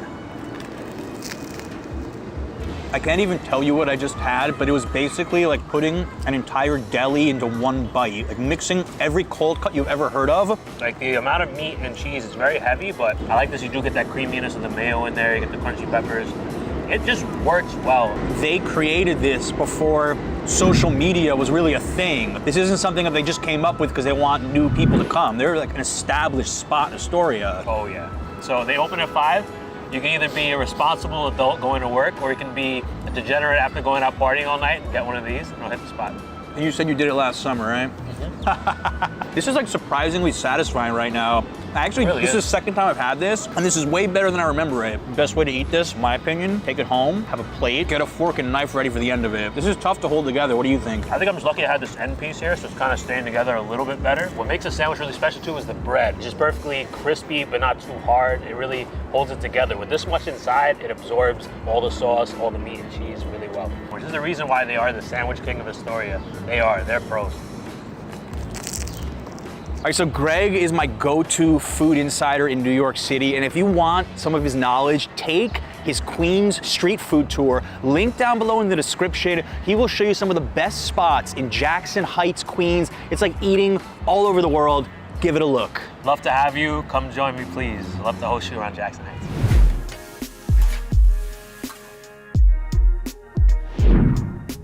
Another new school spot here, notable in Astoria, just a mile from our last stop, and they are famous right now for the Jamaican fusion sandwiches. That already sounds incredible. I love Jamaican food. Let's see what these fusion sandwiches are all about. Blowing up right now on social, blowing up. All right, you can just tell how new this is, but you looked up there and you saw something that I didn't even think about. Double R. That's the old end train back in the day. I like how that's the old 30th Ave Crescent Street. They even have Ting. That's Jamaican soda, grapefruit soda. Good stuff. I used to work in the hospital. Work in the hospital for like 18 years. To hang out here every day. A friend of mine used to own a store before. So when he decided that he didn't want to do it anymore, me and a very close friend of mine, Jeff, we don't want the space to go to waste. So we both just came together, keep the American deli, but just a little fusion on it. Lived in Astoria all his life. I grew up in Jamaica. So we just blended the two, and the notable was born. What's the impact been of social media in bringing you a lot of business? Listen, man, hungry artists, Johnny Eats, I'm no lie, it's probably a 50% jump in business since Johnny and Justin came. People came from Boston, everybody comes from Long Island, Brooklyn, the whole New York City been here to support us. It's been pretty good. They're letting us try a little bit of the oxtail empanada before we eat our sandwich. Looks amazing. Empanadas nice and crispy, nice flavor in the oxtail, very juicy and tender. I was about to say, I don't know where I like more, the empanada itself or the oxtail. Both are fantastic. My mom made us learn how to cook. She showed us how to do the jerk chicken. I love cocoa bread, and I love roasted red peppers, so I just threw that in there, and that's how the Jamrock Chop was born.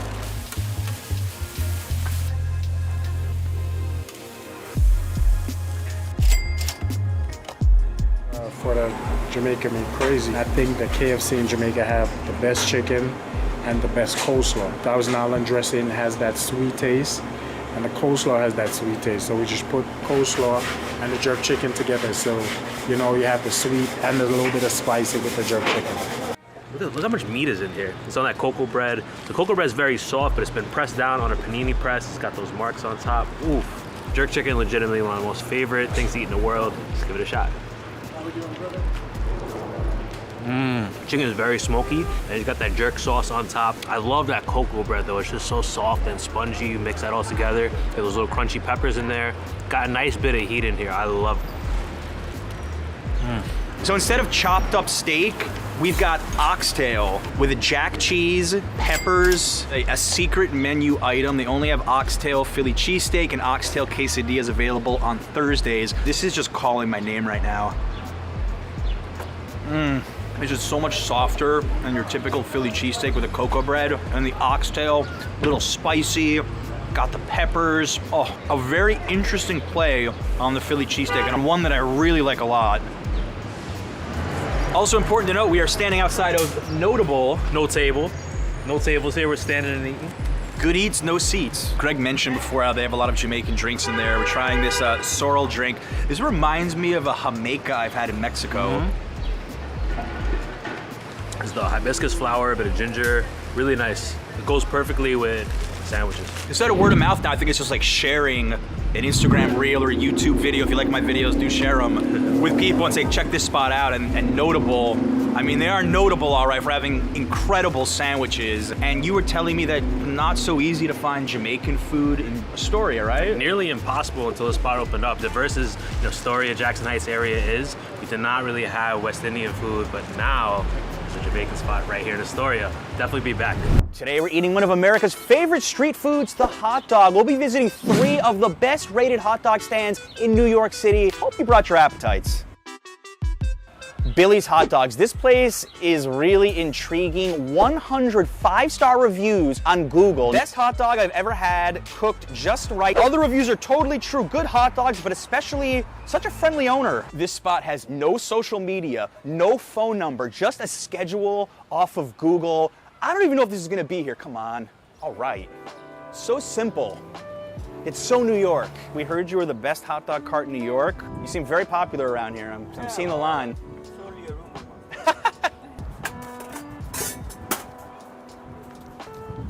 I'm gonna send people to you. My friend. I have so many customers I can't even handle it. The thing we can do is just put over here, help who wanted, no experience necessary to train at the spot. Deal. Okay. We're about to eat hot dogs on a bench next to Central Park. Does it get much more New York than that? So excited. That was my dream when I came here. Was it? It was one of those things as a tourist you want to do because you see it in the movies. This looks fantastic. Look at this thing. This is the OG street food of New York City, if you think about it. Before halal, before anything else, hot dog. Ready? All right, let's go. Let's try it. I think of a hot dog experience in New York City. I'm thinking of this right here. Like nice snap to the dog when you take that bite. Onion sauce adds another layer to the flavor. I think this is what you go for. This is what all the reviews said to get is the onion sauce. What about you? How you feeling? Simple but perfect. You don't need much. You like the bone, great sausage, and the fantastic onion sauce. I almost never see long lines at hot dog stands in New York. We even saw Billy running to a car. Somebody just pulled up, ordered a hot dog. That's how much of like a neighborhood celebrity this guy is. I saw people running over real quick. Everyone has a chat with the guy. We even had like holiday cars from families probably around the area. That's so cool. Having that neighborhood guy, be it a hot dog, be it coffee, be it anything, where like he knows what you want and he's got absolutely no attention. He could be the first ones to ever film him, as far as I know. This is a milestone moment. Our baby boy, who's not born yet, just had his first New York City hot dog. Is he kicking? No, he will soon. He'll be happy.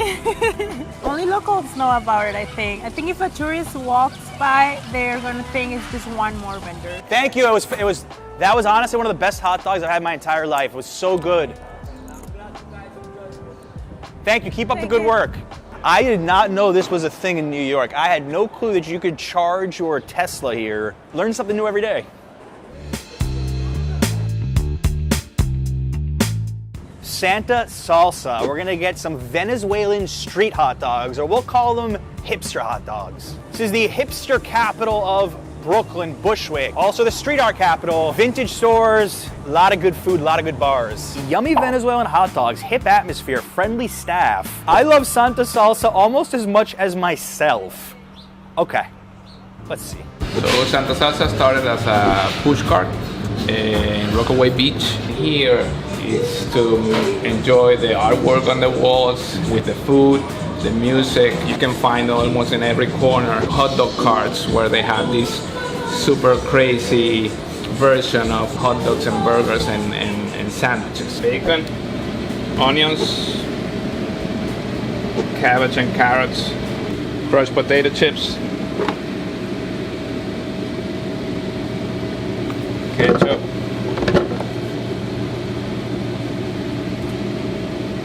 mustard, so special sauce, the Santa salsa, and the guasacaca.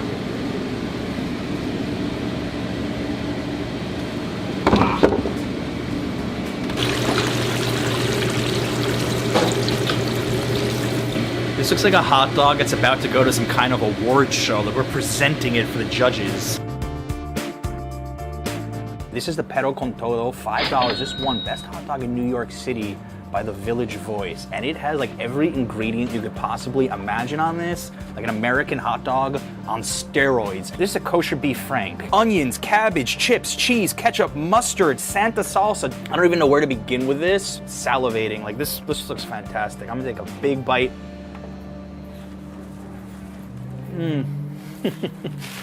It's really hard to describe how many flavors I just experienced in one bite, but I say a lot of them. And something I love about Latin hot dogs are the chips. Potato chips cut up inside of them. It takes me back to my time in Puerto Rico. I mean, he said they stay true to the roots of Venezuela and these hot dogs. This is just taking something simple, bringing it to South America, and going absolutely wild with it. And I'm just such a huge fan of it. This is so interesting. You always ask us about vegan food. You have great options here. Just look at this one. It looks delicious. There's a sweet plantain inside with beans and guasacaca, Venezuelan green sauce. It looks delicious, guys. Oh my god, this is so good. These held up fantastic. Like, I thought this would be a complete mess, but somehow the way they're created, they actually hold up. As a Latin, sweet plantain in a hot dog is a great idea for a vegan hot dog. This is delicious. Coming from a culture that doesn't have like non-vegan options probably at all, you know, so. And you have a lot of vegans in Bushwick too, right? That's like smart move. The whole menu is like almost 50-50. Vegan people come in here and feel like absolutely comfortable, you know, not just like, oh, we have 1-2 items for you, you know, it's like, oh no, like the menu is created for both. My goodness, this is so gorgeous. And, do I just,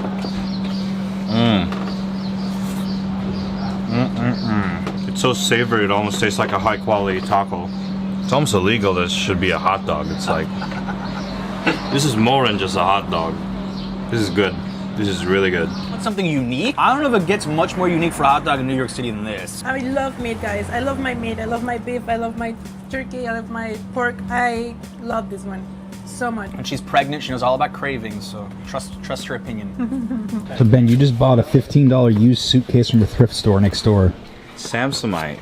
I was gonna go to Chinatown to grab one of these, but 15 is better than 50.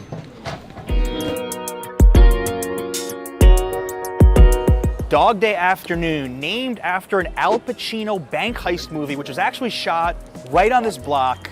Chicago-style hot dogs in New York City. Hands down the best Chicago dogs in NYC. Ashamed to say I'd never tried a Chicago hot dog until I came here, and they gave me the best possible first-time experience. All right, I'm pumped. 4.9, let's go. All right, loving the vintage vibes in here. This feels like I'm going somewhere after school if I was from Chicago. I have high hopes. Low expectations, high hopes. But I was selling pop-up hot dogs all around Brooklyn and New York, like with a hot dog hawker, and just like make hot dogs for like people in like bars, like late at night and everything like that. But this was always just a dream of mine to have a brick and mortar, have like a place that reminded me of when I was a kid. Like, you know, video games, eventually comics, records and all that stuff. Just by chance, we happened upon this spot, and it's a dream come true. I love hot dogs. Anywhere I go, I'll always eat a hot dog. I even eat a water dog, you know, in Penn Station. Everything is just has to be right. Like we have like fresh pickles, neon relish, and that's very specific for the Chicago dog. And all the hot dogs are steamed instead of grilled. So that way they don't lose any of the juice, they don't dry out, they don't get too salty, and they plump when you cook them. And then it goes the neon relish. And pretty much what happens after that is you put the tomatoes in there too. Then you have a fresh pickle, dill pickle. We use a little bit of a half sours, so that has a little bit more freshness to it, a little bit more crunch. Just add some sport peppers right on time for the spice, and some celery salt. How spicy are those peppers? They're not too spicy at all. They're gonna be like, the best way to describe them are like small pickled jalapenos. And this is a Chicago dog. I think a good rule of thumb is you should always watch your hot dog being made, and you should eat it by yourself as quickly as possible.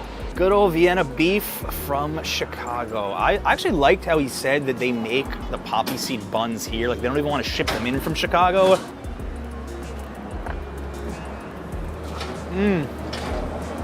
Got that big snap and they keep the flavor inside, and I definitely noticed that. Of all the hot dogs we had today, I have to say that this actual hot dog had the most flavor to it. In Chicago, you don't have hot dog like carts and stuff like that you go to. Yeah. There's places, they're like this, they're counter service places, and there's a lot of them and a lot of really famous ones. It's not really a street food in Chicago like it is in New York. It's not a street food, no. Imagine trying to eat this on the street. That's a good point. This is tough enough to eat just sitting like this. We are transporting you back to the Midwest. Here you go. No, thank you. I'm looking forward to this.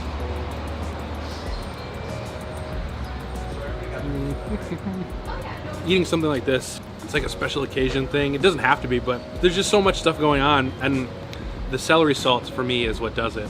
I don't know if you've tasted the celery salt when you're eating it. Yeah. I think my baby's happy right now. You're not her baby anymore, John. I know, I lost that right.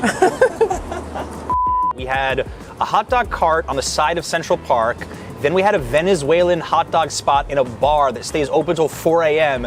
And then we have this spot, which I think kids would love. If you didn't find something that you could eat in this video, I'd be surprised. If you ask any New Yorker what their go-to food is, it's probably something made quick and fresh at their local deli or bodega.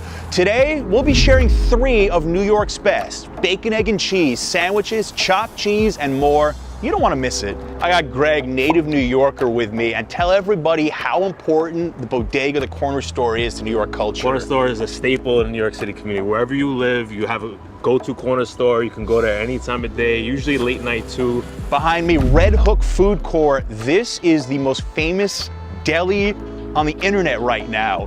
General Ock, the owner, has 3.5 million followers on TikTok, a global sensation for his crazy sandwiches. Well, you just gotta see. They even got the old school window here. I don't even know if they use it. You rotate like this. That's the late night when the spa is closed. You want something, they gotta get it from the back for you, put the money in, spin it. That's old school. Endless supply of Arizona here. I don't know if I've ever seen this much Arizona in one bodega before. At one point in my life, I think Arizona was like half of my blood content. I'm Raheem Muhammad, aka General Ock. The Ocky way, all different type of sandwiches, crave of honey buns, Pop-Tart, Jamaican patty, pancakes, French toast, waffles, we do it all. Seeing people from all around the world, that's a blessing. All right, we're going for one of the signatures here. Bacon, egg, and cheese with honey bun. You gotta grab whatever honey buns you want first. Yes, sir, man, help you today. Yo, Ock, I wanna get a bacon, egg, and cheese on a honey bun. You want ice. The Ocky way. The Ocky way. Sure. Then we crack egg. Now we gonna pour some cheese into the egg. After we pour the cheese, now we scramble it. After we scramble the egg and cheese, now we gonna hit it with the black pepper and salt. Now we pour it in the grill. Then we put the mozzarella sticks on the fryer. Once the bacon and egg is ready, now we're gonna put them together. Now we put it on top of the honey bun. Get ready to go to sleep, okay? Now we wrap them up. And the result is OMG. Can't forget your bath. Never, never, never. Never, never, never. Now we serve it to the customer. Here you go, my brother. Thank you, Ock. You're welcome. And you know we have to serve the other customer as well. Now we serve it to the customer. You enjoy, my brother. Thank you, Ock. You're welcome. I think you could feed 3 people with the amount of bacon and eggs he put. You saw how much bacon he put on the grill? It's like 2 portions into one. The bacon, egg, and cheese sandwich. General Ock's done a crazy spin on it, but this is the most classic New York breakfast sandwich you could do. Oh yeah, bacon, egg, and cheese, usually on a roll, but the honey bun is also a bodega staple, so you kind of combine that together. The mozzarella sticks is a whole nother thing, though. I'd never heard of that before. That's the Ocky way. All right, man, let's dig in. Let's do it.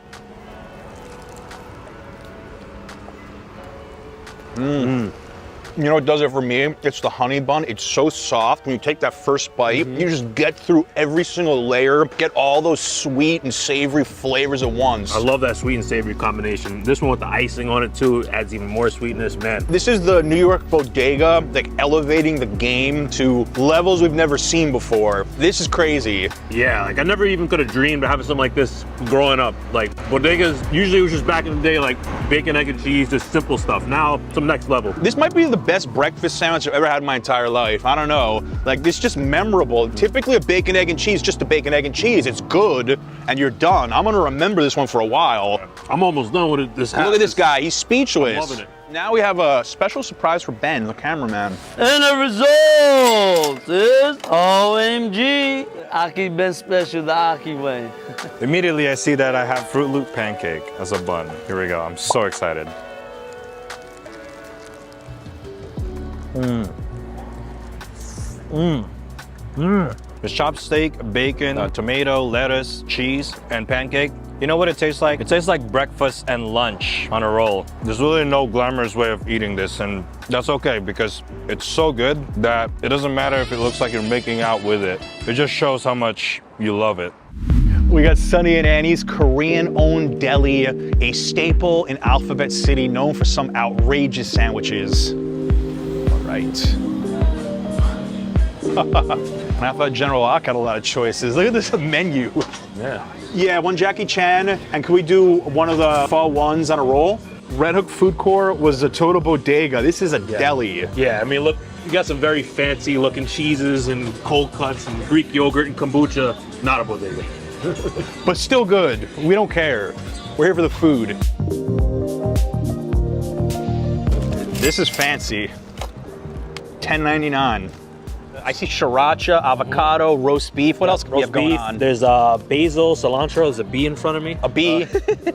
Yeah, cilantro. There's bean sprouts. It's a lot of the ingredients of a pho, but in sandwich form. I love that creativity, and I love pho, and I love the flavors in it. So I'm very excited. So good. A bee will sting you for it. Yeah, I don't want that.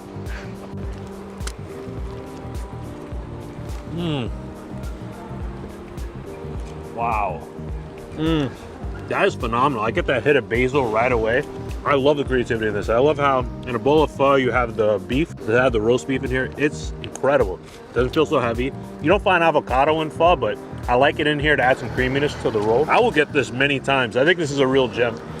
I mean, everything he just said, but I needed not one, not two. I needed 3 bites at once to get all those flavors together. I don't know if you're gonna find this in too many other spots in the city. A lot of times you get deli roast beef, it just doesn't do anything for me. It's kind of bland, but this is different. This is better. Wow. We were saying before we even came here, I said, yeah, I'll probably take 2 or 3 bites. We're so full from General Ock's spot, but no, I think I'm gonna finish this somehow. Absolutely. I'm literally eating every little piece of cilantro and bean sprout left over. That's how good it is. I only regret eating it too fast. Wow.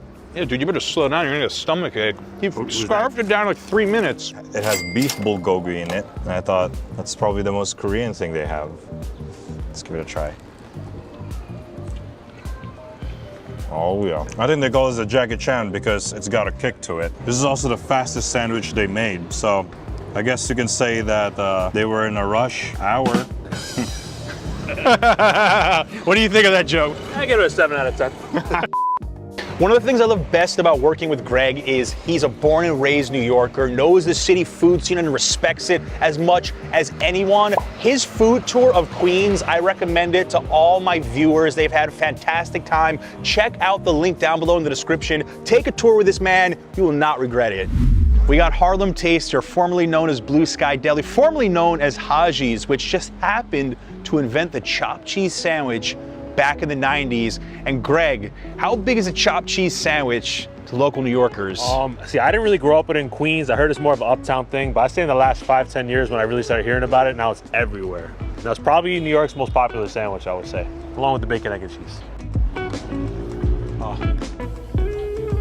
Oh man, Tropical Fantasy brings back a lot of memories. I remember these were 50 cents. I get this bag of chips, honey bun, $1. We get 3 chopped cheese on Hero?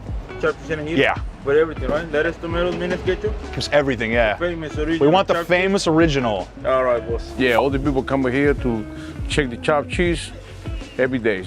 We sell a lot of chopped cheese now.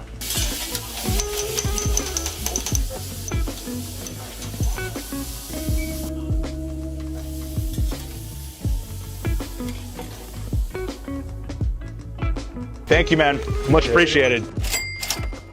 It's not every day that we get to eat a sandwich that's this popular in the city where it was invented. Today's been a special day. It's been quite the food adventure. Let's do it. Let's try a classic. There's something about the way it all goes together is what I really like about it. Yeah. And crispy bread. I think the pressing of the bread makes it extra special. I do agree. I think it's all about the hand-pressed bread. I mean, hamburger meat's hamburger meat. Chopped up a little bit more finely, though, and just perfected up here. I think it's probably taking it to another level. You eat this late night, have some drinks. Oh, this is like the perfect hangover food. People compare this to cheesesteak before, and while, yeah, there's some similarities there, I think these are two completely distinctive things. Definitely its own animal. Now, they were out of rolls. Originally, we wanted a roll, gave us a hero. I'm not complaining, though. No way. I would take this over a hamburger bun any day, really. This just goes to show you the variety of sandwich styles you can get in New York, and it's been around for over 20 years. We're gonna call this the classic, and then the other ones we had today were, I don't know, I'd say almost inventions or spin-offs of classic sandwiches. So you could argue this was the most normal sandwich we've had today.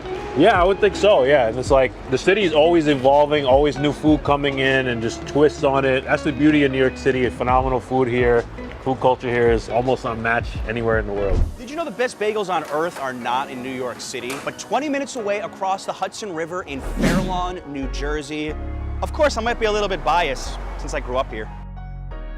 Today we're reversing roles, the New Jersey boy showing a native New Yorker, Greg, what I consider the best bagels on earth. We got 2 stops. Greg, you ready? Bold claim, better than New York. Consider myself pretty open-minded when it comes to food and bagels, so I'm willing to give this a shot.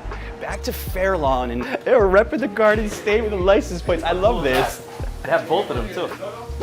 I love Fair Lawn. I grew up in Fair Lawn. I like to refer to Fair Lawn as the bagel mecca. Sal, how long you been rolling bagels? 20 years. Sal used to make pizza too. Interesting. He knows all about the dough. We put them up in here in the refrigeration. That stops the proofing process after about 20-30 minutes. And these are all for the next day. Tomorrow's Friday, so we have plenty of bagels. It's interesting smell in here. It's like a yeasty goodness. Yeah, you can smell a little bit of the yeast. I'm kind of immune to any of that smell at this point. So used to it, yeah. Just now, Louis boiled the bagels in the kettle for about 45 seconds to a minute.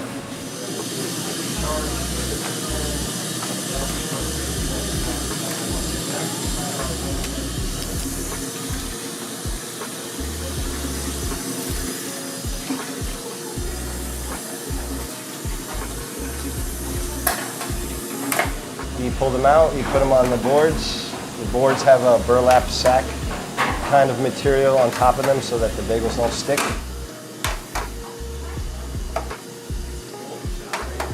After about 5 minutes, he's going to flip them, and that's it. He's going to pull them out when they're done, which takes about another 15 additional minutes. How many bagels do you sell a day? Oh, that's a tough call. On a weekday, 40, 50 dozen, and then weekends, we don't count. Weekends, you lose count. And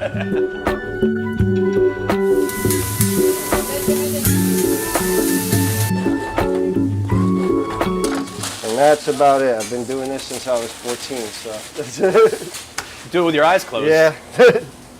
All right, you saw the whole process. How you feeling? It's very impressive. My bar is Utopia Bagels in Queens. I think they're the best in the city, so I'm curious to see how they compare. He puts a lot of dedication into it, I can tell, so let's see. Look at that cream cheese. Oh, baby. I never grew up toasting my bagels, ever. These are not toasted. These are fresh. You don't have to toast these. Nope. Yeah, I'm not a toast guy either. I like them fresh out. We're making a YouTube video about the best bagels in the world from Fair Lawn. You know, talking bagels in Fair Lawn's like talking pizza in the city. You know, everybody's got their opinion. Absolutely crazy amount of cream cheese right now. Yep. First glance, it doesn't look too dense, which I like. Greg, I am honored to have a native New Yorker, a food person like you, try a Fair Lawn bagel. Give me your honest opinion. Let's do this, man. All right. All right. Bon appetit.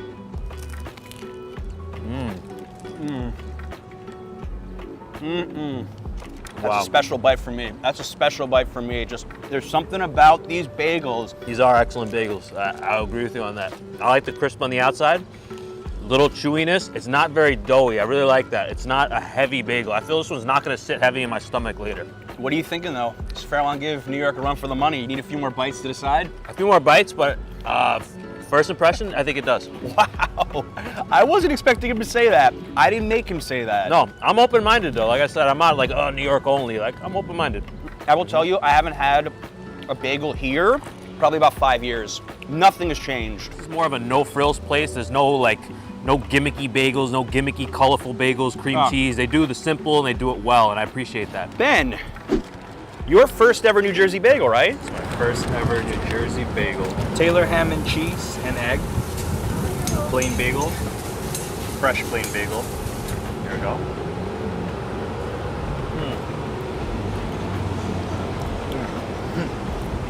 I definitely get the hype now.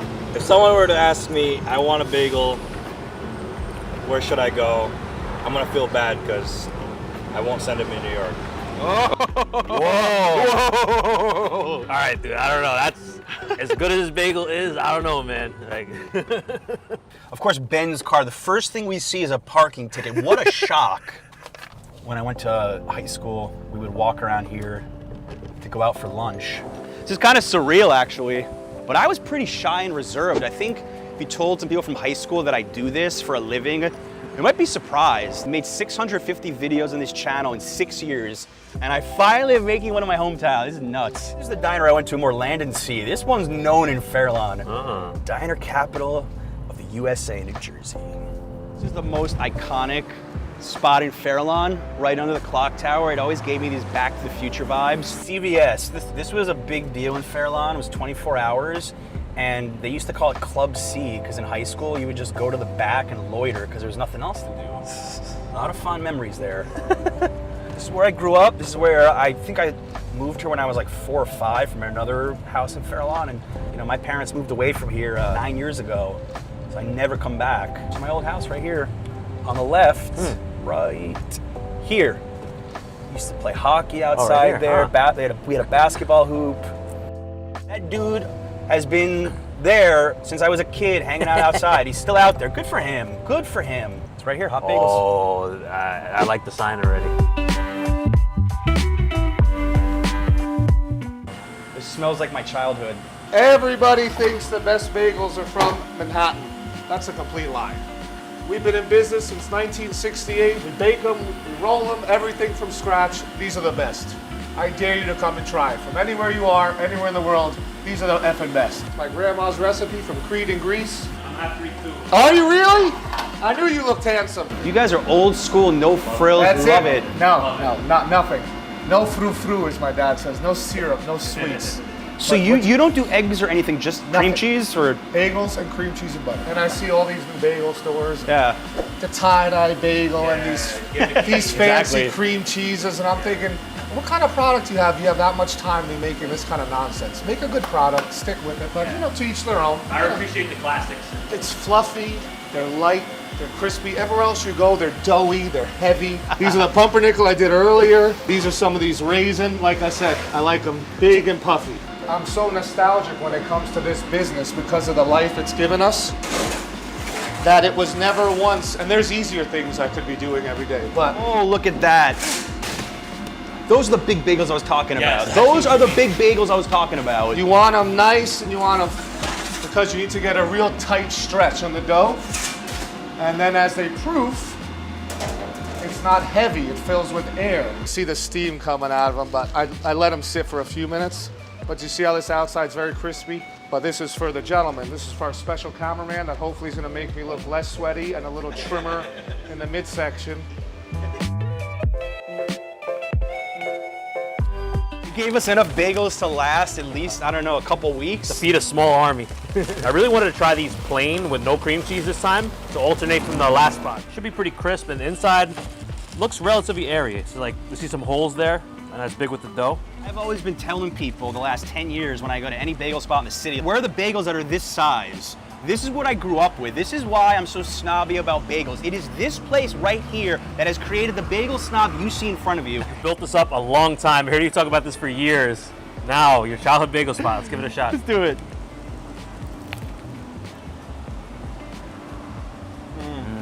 It's like stepping back in time for me right here. Oh, while they look big, they don't feel like they're gonna fill you up after one bagel. This is just perfection for me.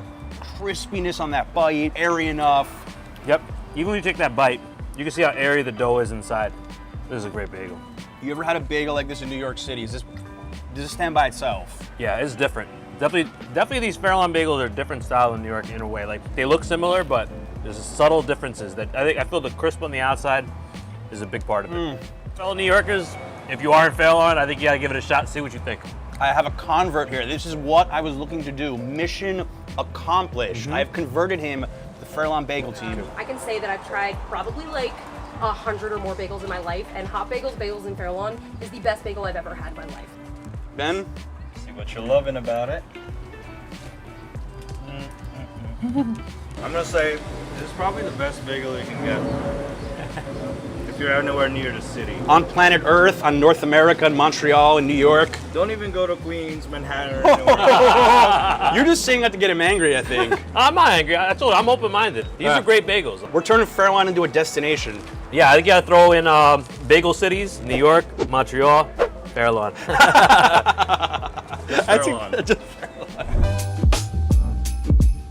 We're gonna stick with history. Peter McManus Cafe, open here since 1936. Love it, love it. Remember when these were a thing at bars? I have an important call to make, excuse me. All right, I was like certain I was gonna get trapped in there. It feels like we're setting ourselves up for an awkward first date here. Clearly people were a lot smaller back in the day because Lord knows the boy ain't really fitting in here. Modern Americans, beware. I'm the only person I could say I've run my great-grandfather's place. I'm the fourth generation, and now we have a couple of little fifth-generation McManus's running around too, so proud that we're a five-generation family business. I'm curious about the decor here, because to me it feels like we're stepping back in time. There's a thing about, especially, New York, Irish, American type style pubs. They're a timeless classic. Besides the TVs and like the jukebox, just about everything is original to the 30s. People that if they've walked in, they remember it. If you don't remember, if you've ever been here, you've likely have never been here. I'm even a fan of these menus. All right. There you are. Thank you. And if you don't finish the tots, take them home because they make perfect hash browns tomorrow. All this pub food smells fecking good. That's right, I use the word fecking, which is very commonly used in Ireland. And in the movie Banshees of Inisherin, Colin Farrell uses the word very frequently. See what all this is fecking about. That'd be the best thing. And we've got their McManus Reuben sandwich. Very, very famous here. Pastrami, corned beef, sauerkraut, Swiss rye, Russian dressing, and tater tots on the side. We talk about going to Katz's, we talk about all the famous delis. We're gonna see how this holds up. Big bite.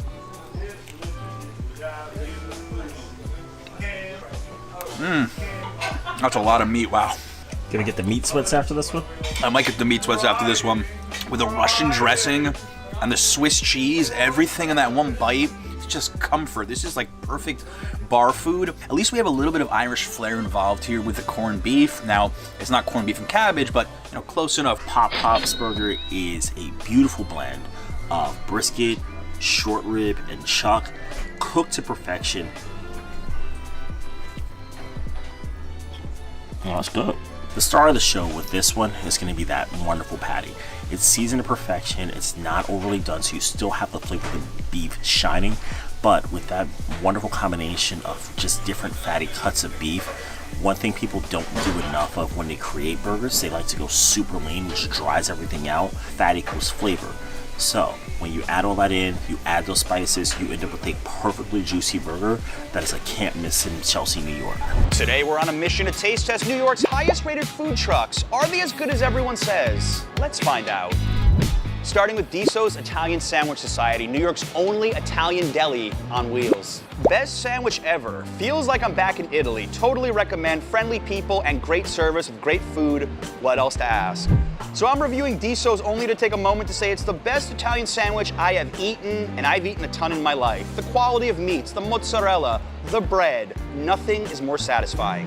Sally balls and Fat Pete are delicious. This truck is right next to my new office and is already a favorite of mine. So you can see they've got rave reviews from the office workers who are hungry, and now I'm hungry. How can I help you today? Yeah, I would love to get one of the Big Paulies, and then I want to do a Carmine. I want to do the spicy chicken, and can we make it Don Fanucci size? Sure, that's one of our biggest sandwiches. Okay, I'm excited, I'm hungry. We're gonna start with the Big Poli with the brick oven rustic Italian. We're gonna add some farm cheese and fresh basil. Here we're gonna have our homemade marinara sauce. We're gonna have the fresh mozzarella. This is one of the most popular.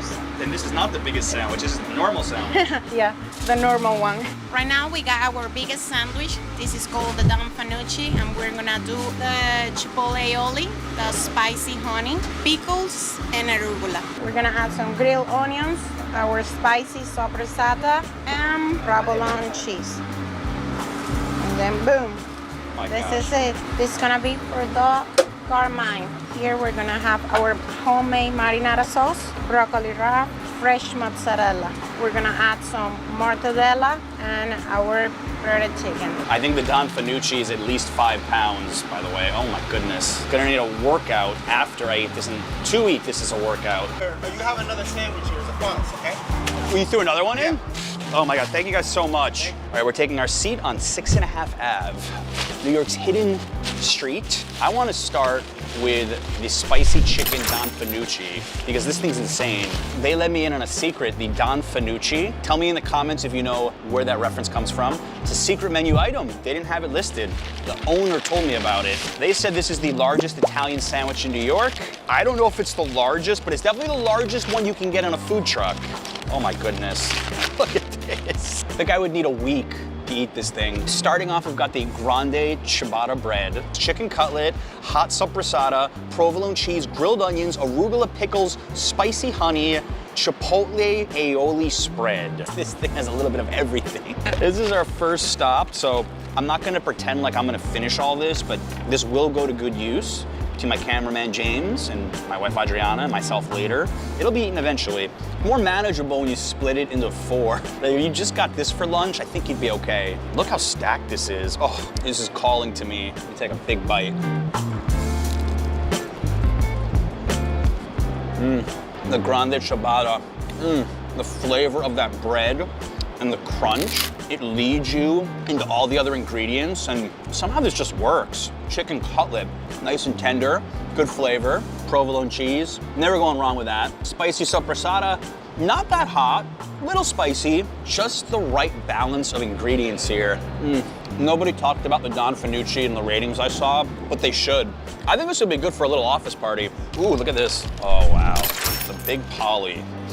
Oh, I can smell the mozzarella. I smell the sauce already. I love the whole, like, it's an Italian secret society. They have mafia nicknames for a lot of their sandwiches. It's very clever. And this isn't even the biggest sandwich they have. Look how stacked this is. So we've got breaded chicken cutlet parm, fresh mozz, homemade marinara, shaved Parmigiano Reggiano cheese, fresh basil, okay? On the brick oven rustic Italian bread. My mouth is watering. Let's see if I can get this all in one big bite.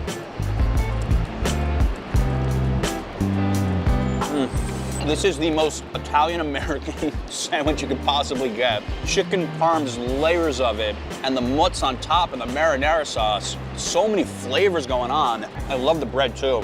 It's so soft. This would be what I would order for lunch if I was having a really rough day at the office, or I was just walking by as a tourist, and I wanted that classic New York Italian experience. That's the thing with Italian sandwiches, they never go out of style. They've been around so long. This one's gonna be tough to top. All right, we have the carmine, which is a slight variation of the Big Pauly, chicken cutlet, mortadella, broccoli rabe, fresh mozzarella, homemade marinara.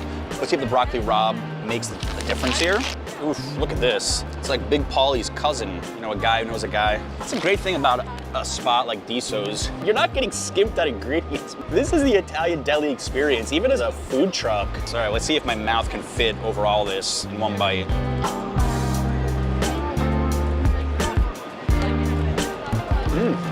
It's not as intense as the Big Pauly. I think the broccoli calms it down a little bit, but doesn't have those same like intense tomato flavor notes with the cheese, but equally good. My favorite thing about this type of sandwich is just how the bread soaks in all of the sauce and the juices. I understand the Diso's praise right now. They actually have multiple locations, so you have to check their website to like where they're gonna be on a certain day, which I find exciting because different people in different neighborhoods can try them. But I've never recommended an Italian deli food truck before. They're the only one in the city, and I say try them out for sure. I'm impressed. One of the city's most viral sandwiches right now is at this Italian sandwich shop, and this is their 5th one in New York. We got a few TikToks to look at, starting with Sophie Green. The best sandwich in NYC. I can already tell the bread looks really, really nice. Ooh, prosciutto. Oof. That's a lot of prosciutto. This is not a sharing situation. They're warning us. All right, now we have down patty. Dying to try this. I like the way they wrap it. It's like kind of like a gift. All her glory. Wow. It smells amazing. This guy really liked it too. Oh, look man. how much food there is in there. Wow. The bread kind of looks airy too. Looks like flatbread. He just had an epiphany. Oh my god. he just saw God. Down patty approves. All right, well, it's our turn to see if we approve. Hey, how are you? I'd like to do a La Favolosa and then a Paradiso. Oh, dude, thank you. Let me try some. I love it. Man, this is good. Real good. You put on a show for us. How much do you think that weighs, John? Just like half a pound of salami alone. Maybe eating at all the famous Jewish delis in New York has numbed me a bit to spending $20 for a sandwich. Yours is 18. Oh man, it's sticking to my wrapping paper. This actually might be the most meat I've ever seen in a sandwich. You? Yeah, there's a lot in there. I got the La Paradiso, mortadella, stracciatella, pistachio cream, and pistachio. I got their classic, the La Favolosa, salami toscana, pecorino cream, artichoke, and spicy eggplants. All'Antico was very famous in Florence when they opened in the 90s, and tourists and locals alike would wait hours for it. Then back in 2021, they opened up their first outpost near Times Square, and now this is the 5th one. So finally, you know, they're spreading the wealth all over the city. I love it. I think it's a great idea for a sandwich chain in New York, huh? We gotta try it, man. It's also very impressive how they brush olive oil all over this focaccia bread. And that's gonna be important when we take that first bite. You ready? Yeah, let's go, toast. All right, yeah. Toast on toast. The bread was the first thing that hit me, how crunchy it was. Oh man. If you like salami, you're gonna be in love with this. This is fantastic, folks. Focaccia bread is like perfect. You got that amazing mortadella. The pistachio cream hits you like right away with the stracciatella. So good. It's extremely messy. I mean, let's be real. You know, the pecorino cream and the spicy eggplant adds a really like oily and peppery punch to this. I'm liking this a lot. And I think I'm just gonna enjoy it more with every bite. No doubt about it. I don't know if the salami I've had before was too processed, too cured, too something, but this one just has some subtle flavors I'm really enjoying. And the way they do this mortadella is like so thinly sliced, like you don't even feel like it's so heavy either. I understand when they say this isn't a sharing situation because yeah, you could share it, but why would you want to? How would you compare this to your typical Italian-American style deli? They will use like more commercial meats, you know. They'll put like generic condiments on it. This one, they use pistachio and stracciatella. This premium condiments. You're right, in a way it's making some of the Italian-American delis look bad, even though some of them are amazing as well, but I think you're going for a completely different experience. It's like comparing American pizza to Italian pizza, or like New York pizza to Neapolitan pizza. They're very different, depends what mood you're in. But I'd always be in the mood for something like this. To be honest, I'm not even that concerned about the price with something like this. I would be happy to spend 20 bucks on it. This is a full meal. This is like a meal and a half. I'm definitely not somebody that typically goes for salami, but I would want this salami cut up just to take it home. Forget the sandwich. This is the best salami I've ever had in my entire life. Hands down. I mean, this is freaking good. I don't think I've ever had a sandwich like this before. Go ahead, what are you gonna rate this? It's getting a 9.5 for me. Whoa. I mean, this is pretty much as best as you can get from a sandwich. The only thing I'm knocking it out for is the price, which it is a tad bit expensive now getting there, but it's pretty much as perfect as you can get with this. I'm gonna go 8.7. I think this is an amazing sandwich. Is it worth 20 bucks? It's worth 20 bucks if I'm in the mood for this. If I'm in the mood for this, yes. Every day, no, but it's a really, really good Italian sandwich. And I've actually been told by some of my viewers about this that pre or post show on Broadway, the Midtown location is a good spot. People call it a food wasteland, not with them around. It smells like America in here. By the way, vegetarians out there, they actually have a plant-based hot dog. I never thought I'd see the day at Nathan's, but they got plant-based hot dogs here. 1 sauerkraut, 1 plain, 1 onions, yep. Dude, that was so quick. Last time I was here, 30 minutes, line barely moved. This is the original Nathan's, built in 1916. It used to be a nickel for a hot dog. This is New York City history here. This is a spot that I think every New Yorker has been to at least once. Can't wait. Usually on a Chicago hot dog, we have a few more toppings, but I can go for the simplicity on a day like today. I just put mustard on mine. You ready? Let's go. Ready to try it? Let's do it.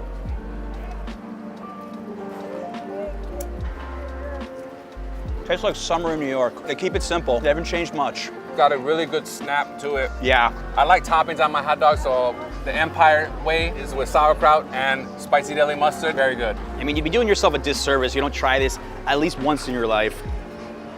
Ben is clipping his nails for this shot, by the way. I wasn't trying to bring attention to my nails, but...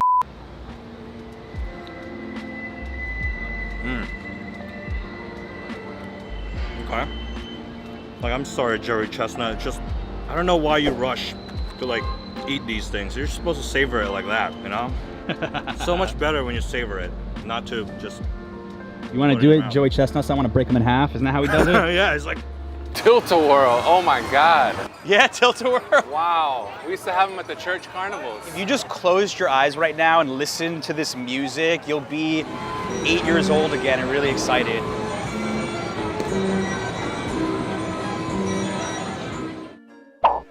So the breaded chicken samita? Yeah, samita 3 ways here. Yeah, let's do everything. Yeah. Look at the preparation involved in this. I mean, we were really concerned that this place was gonna be closed today, and pleasant surprise. So happy.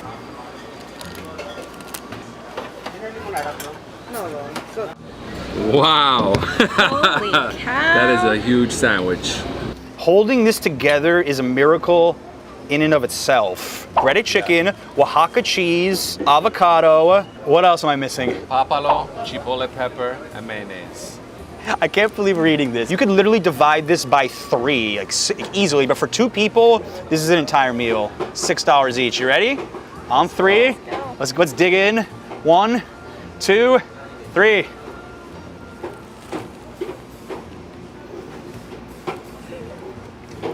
Wow. That was a lot of flavor, oh my God.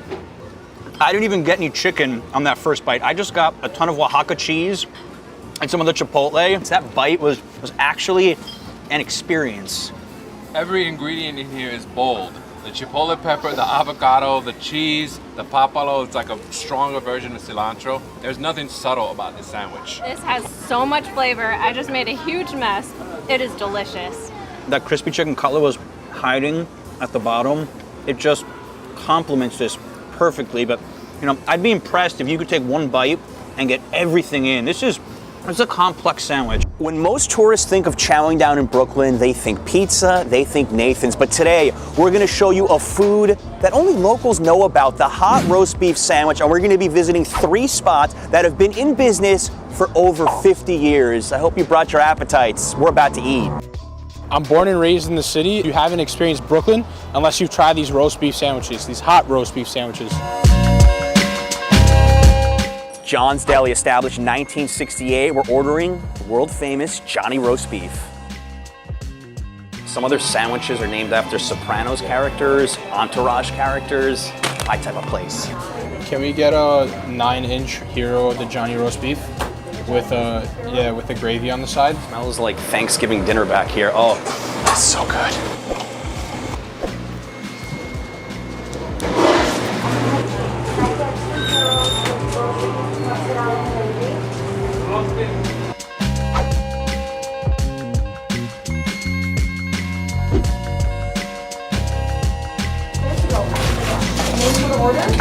Something kind of special when you see the birth of the sandwich you're about to eat, like the whole process. That was exciting. Bring your nice clothes for this. This place is always packed. One of the most popular spots amongst the locals. You have to try this spot. I don't know if there's any way you can eat this and not make a complete mess out of yourself. Let's do it. Let's do it.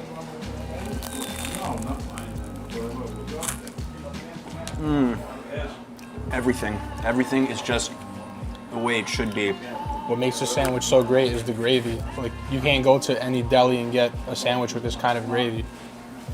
Gravy's fantastic. That roast beef is so juicy, and you take that first bite into it, the bread is so soft because it's like swimming in the gravy. The juice comes from the meat. That's where it gets the flavor from.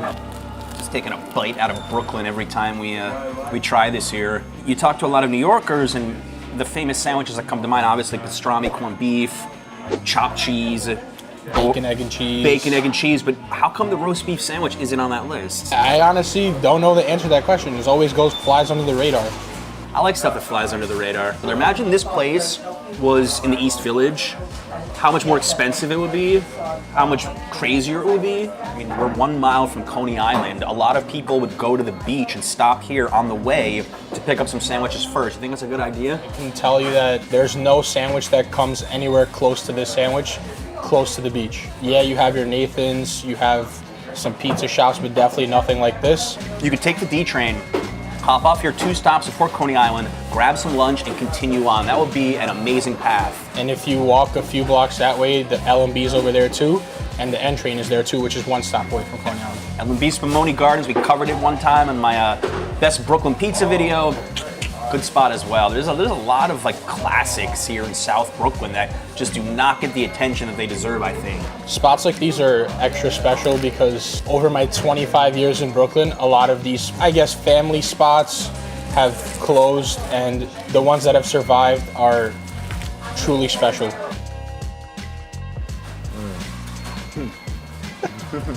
Look it off your thumb, come on, I know you want to. You're a monster, you're a gravy monster.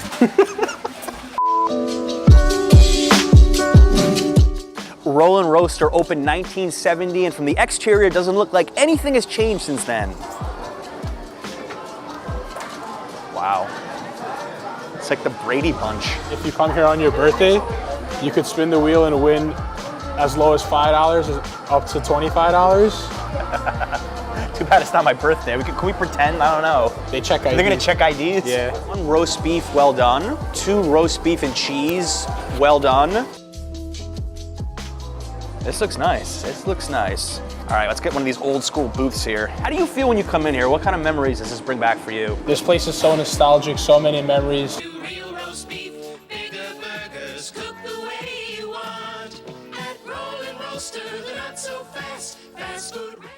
Coming here on my birthdays to spin the wheel. Coming here late nights, this place is probably the only place that's open at like 3 a.m.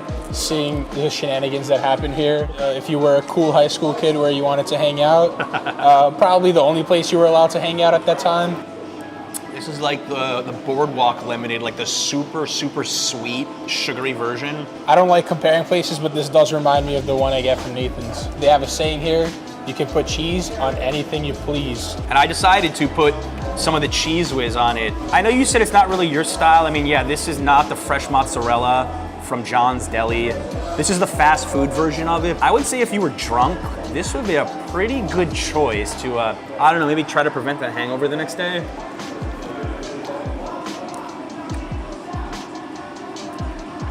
Definitely a different experience than John's. I'm surprised how much I like this bread. The Cheese Whiz, it's a really strong flavor. Kind of like overpowers the roast beef a little bit, but I am a fan of Philly cheesesteak like that. So for me, I like it, but I could see how it wouldn't be for everybody. How's yours?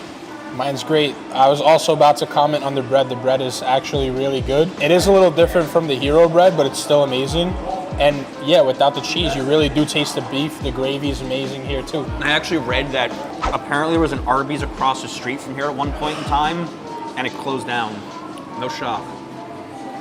Arby's cannot compete with this. No. Brennan and Carr, established 1938. This is the oldest spot on the video, and it kind of looks like you're eating inside of some cottage upstate. This feels like you could take a date here. This gives me that vibe. It's like we're going to a nice steakhouse. So what we're gonna do is dip it a little, shake it out, put it back on the plate, take the roll. Just dip the meat only, some gravy on the side. I got double dip. Just dip the bottom of the roll a little quick. Dip, double dip, dip the meat. Don't rinse it out, leave it on top. Take the roll, dip it, and then We pour just a little bit of gravy on it to make it a double dip. For the KFJ style, which is on, it comes on two plates, as you can see. We dip the roll again, put it on the plate, dip the meat, throw it right on. Now you can see a lot of gravy sitting on the plate, on top. Now we got a KFJ style. A little more gravy. Okay, this is the double dip. Thank you. Dingle dangle. Thank you. I love everything about this place so far. I like the waiters are really friendly and they're so knowledgeable about the food and the way they're dressed. It's like we're having a nice steak dinner, but instead we're about to feast on hot roast beef sandwiches. This is dripping right now. This is something. I have like a pool of probably the most delicious broth on earth right now here. Just melts in your mouth, wow. The bread is so moist and soaked, and you take that bite and you get all of that freshness and the juiciness. This is a once in a generation kind of place. The menu here really doesn't change that often, and this is just a classic spot to come to if you're in South Brooklyn. A lot of regular customers that come back for me. I pretty much know their orders. I don't even have to ask what they're gonna have. If they decide they're gonna change it up on me, I tell them I'm not gonna serve them anymore. That's how extreme this is. It's a JFK. Knife and KFJ. KFJ. I said JFK. But it's KMJ. But it's KFJ. This is a knife and fork job. Can't pick this up. That's how moisty it is. Wanna try it? Here we go. It's like barely any bread in it.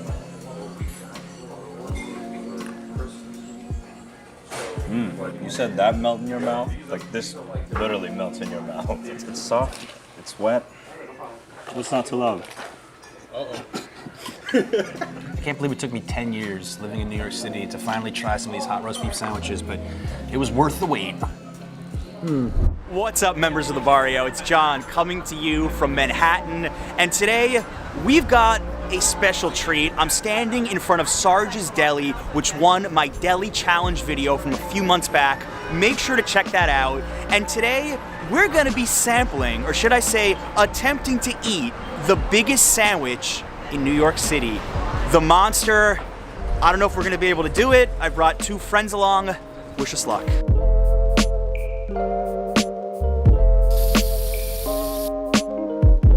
I've got my two favorite New York City vloggers here, Jacob Carlson, Tall from the Traveling Clat. You ready to go? I'm a New York City vlogger now, baby. I'm ready to eat a sandwich. You ready to eat a sandwich? I'm ready to sandwich. $44.95, menus outside.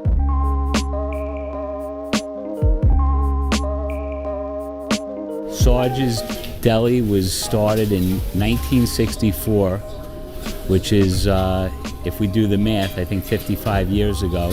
Back in '64, there were many more Jewish-style delis in New York. Now we're one of the last standing. We are home to New York's biggest sandwich. On the Monster, you got a half a loaf of rye, then you got corned beef, pastrami, salami, and turkey, lettuce, tomato, coleslaw, and Russian dressing. And all those ingredients, by the way, are made in-house right here at the delicatessen. Do I look good? Could this sandwich be my girlfriend? Any advice on how to eat this thing? Basically, you kind of dive in, you know? This has been the moment your whole life has been leading up to. John, I want you to take on this sandwich with all of your might. Destroy the monster. Destroy him. If it doesn't destroy me first, I'm afraid right now that I'm gonna drop this. There's so much meat in this. 5 layers of meat. All right, here we go.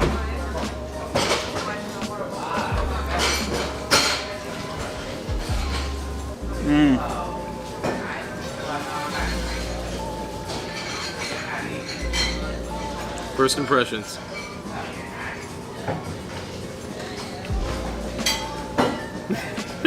A lot of rye bread, a lot of turkey, a lot of Russian dressing. I think I barely punctured the first layer, so I'm gonna need another bite or two to dig deeper, because we have, turkey, roast beef, salami, the first third, and pastrami and corned beef from the bottom. So I think there's gonna be a lot of emotions, a lot of reactions through every single bite. Ooh. Guys, I'm doing things backwards. I'm going for the bottom because I know that the pastrami and corned beef are all here. There are no rules to this thing, and I really love the pastrami and corned beef, and Sarge is the best in the city. Ooh, that looked like a good bite, John. That looked like a good bite right there. This bite right here just reminds me of why this is my favorite sandwich in New York, my favorite deli in New York. The pastrami and the corned beef, that combination with Russian dressing, it's things dreams are made of. Like if you come to New York, gotta be on your list. Maybe not the monster, but the pastrami and corned beef, yes, for sure. Here we go. 3, 2, 1. Oh my God. That's a monster, baby. Oh my God. Oh, so good. He wants more. He wants more, folks.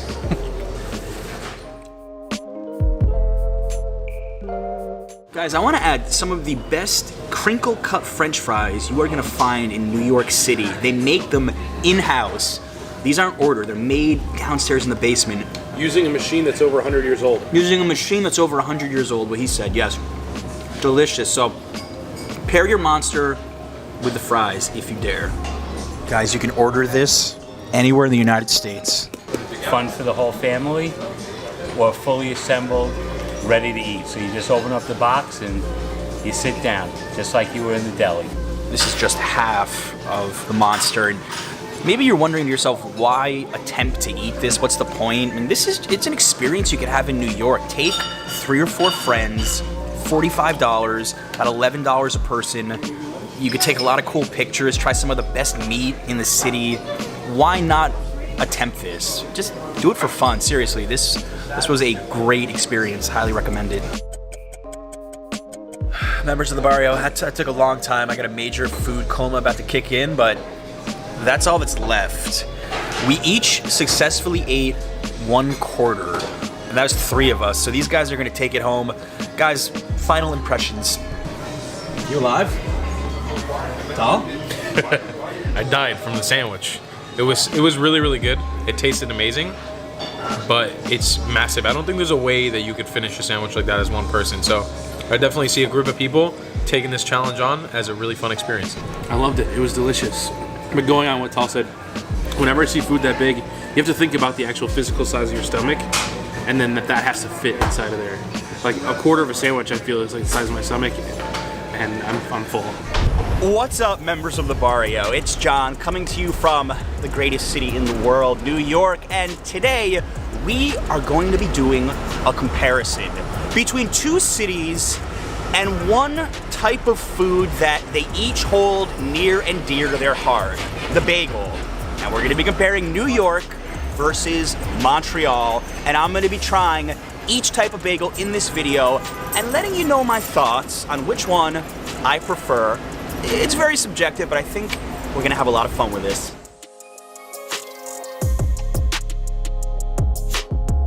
To start this video, we are going to be trying a bagel from Murray's. I have covered these guys before. We did a whole best bagel challenge in New York. While these guys didn't win the video, I do think they're very high quality, so a good sample for the New York bagel.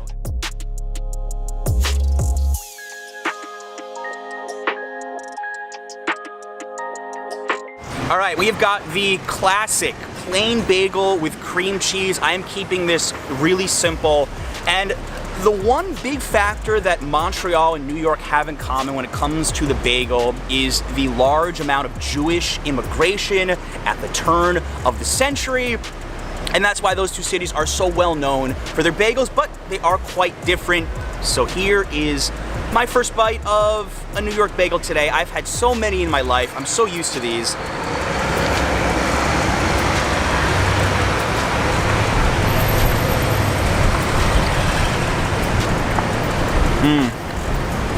Soft, chewy, doughy. Now, one of the things that makes New York bagels special is usually you want to put a lot of cream cheese in it or lox.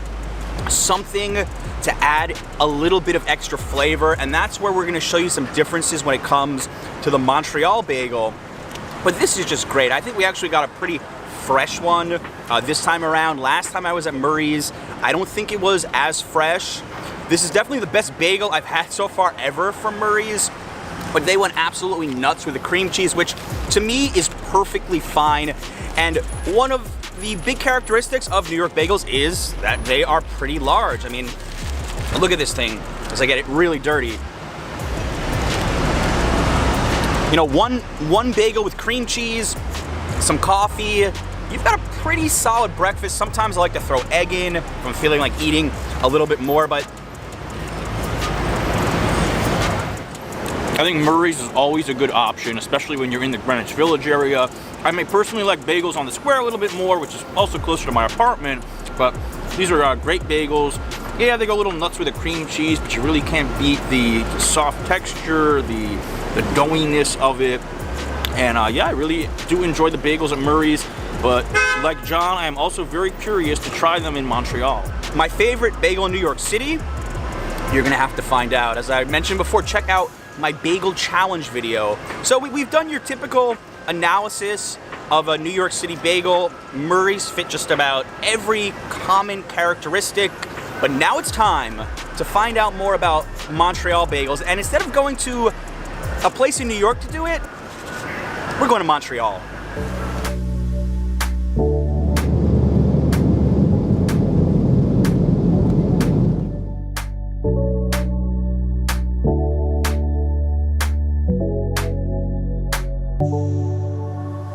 Bonjour, we are in Montreal, Quebec.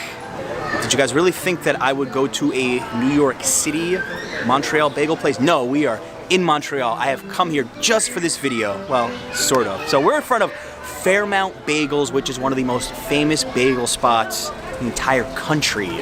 I've been told by many locals this is the place to go to try a Montreal bagel. We're gonna see what the differences actually are. Let's get inside that line's forming. The first thing I've noticed since we've walked in is the strong smell of sesame seeds. I love sesame seeds though. Next please, suivant. Same 55. Same? Yeah.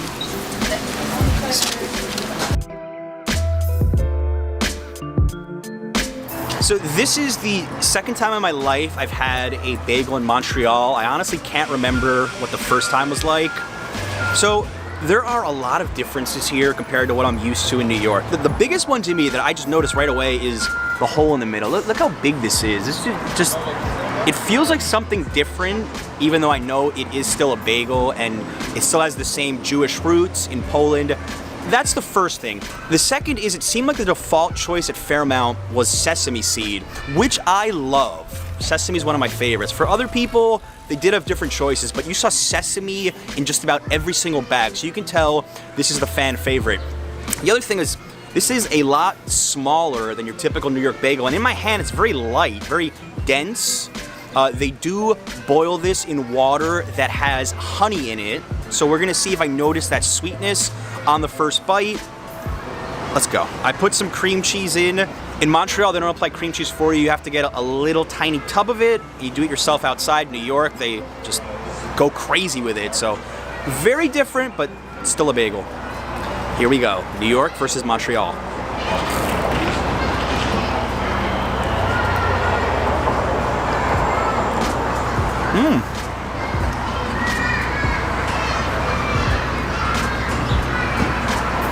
The taste, it just feels completely different to me.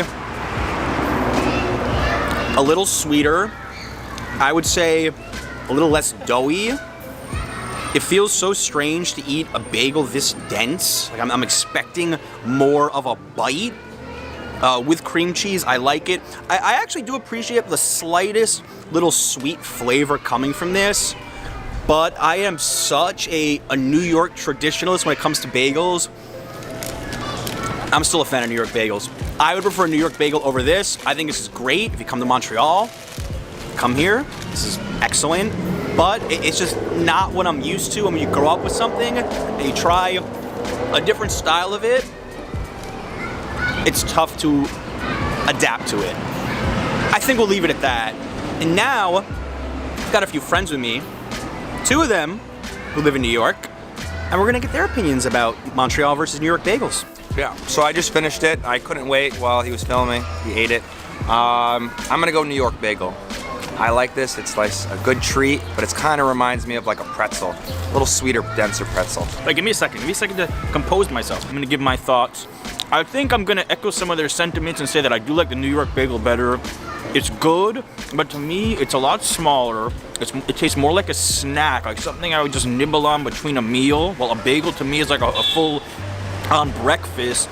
And more of a doughy taste. Yeah, I like the sweetness, but I really do like in New York that they put all that cream cheese in there. It really blends in well when you eat it. Here, it feels more like I'm just dipping something into some cream cheese and eating it as a quick bite. I like it, but I still have to say New York is number 1. I'm from California, so I don't know bagels, right? But I've been to New York quite a bit. And this really does taste like a pretzel. So, there's flies all over the place. But yeah, it's very dense, a little sweet, but much more like Auntie M's pretzels, more than a bagel. I don't know, that's probably offensive to the Montreal bagel people, but yeah, it's good, but like John said, it's not a meal. Like Alan said, it's not a meal, it's a snack. Very little cream cheese. This is like a quarter of the cream cheese you get on a New York bagel. But it's cheap. One thing to add is that these are piping hot. Even when you're holding it in your hand, I've never had a New York bagel that felt this warm as soon as they gave it to you. And they must have like 50 or 100 bagels, especially the sesame ones, all sitting in one area. So I'm just curious how they keep them all so warm when they give it to you. It's very impressive. Montreal bagel and a New York bagel, they are so different that honestly, I just don't really think it would be fair to truly compare them if you're used to one style over the other. So you guys gotta tell me down below in the comments, it's your turn. Have you had both bagels and which one do you like more? That is what I'm really curious about. Because for me, a bagel will always be the northeastern New York style bagel. Just what I grew up with.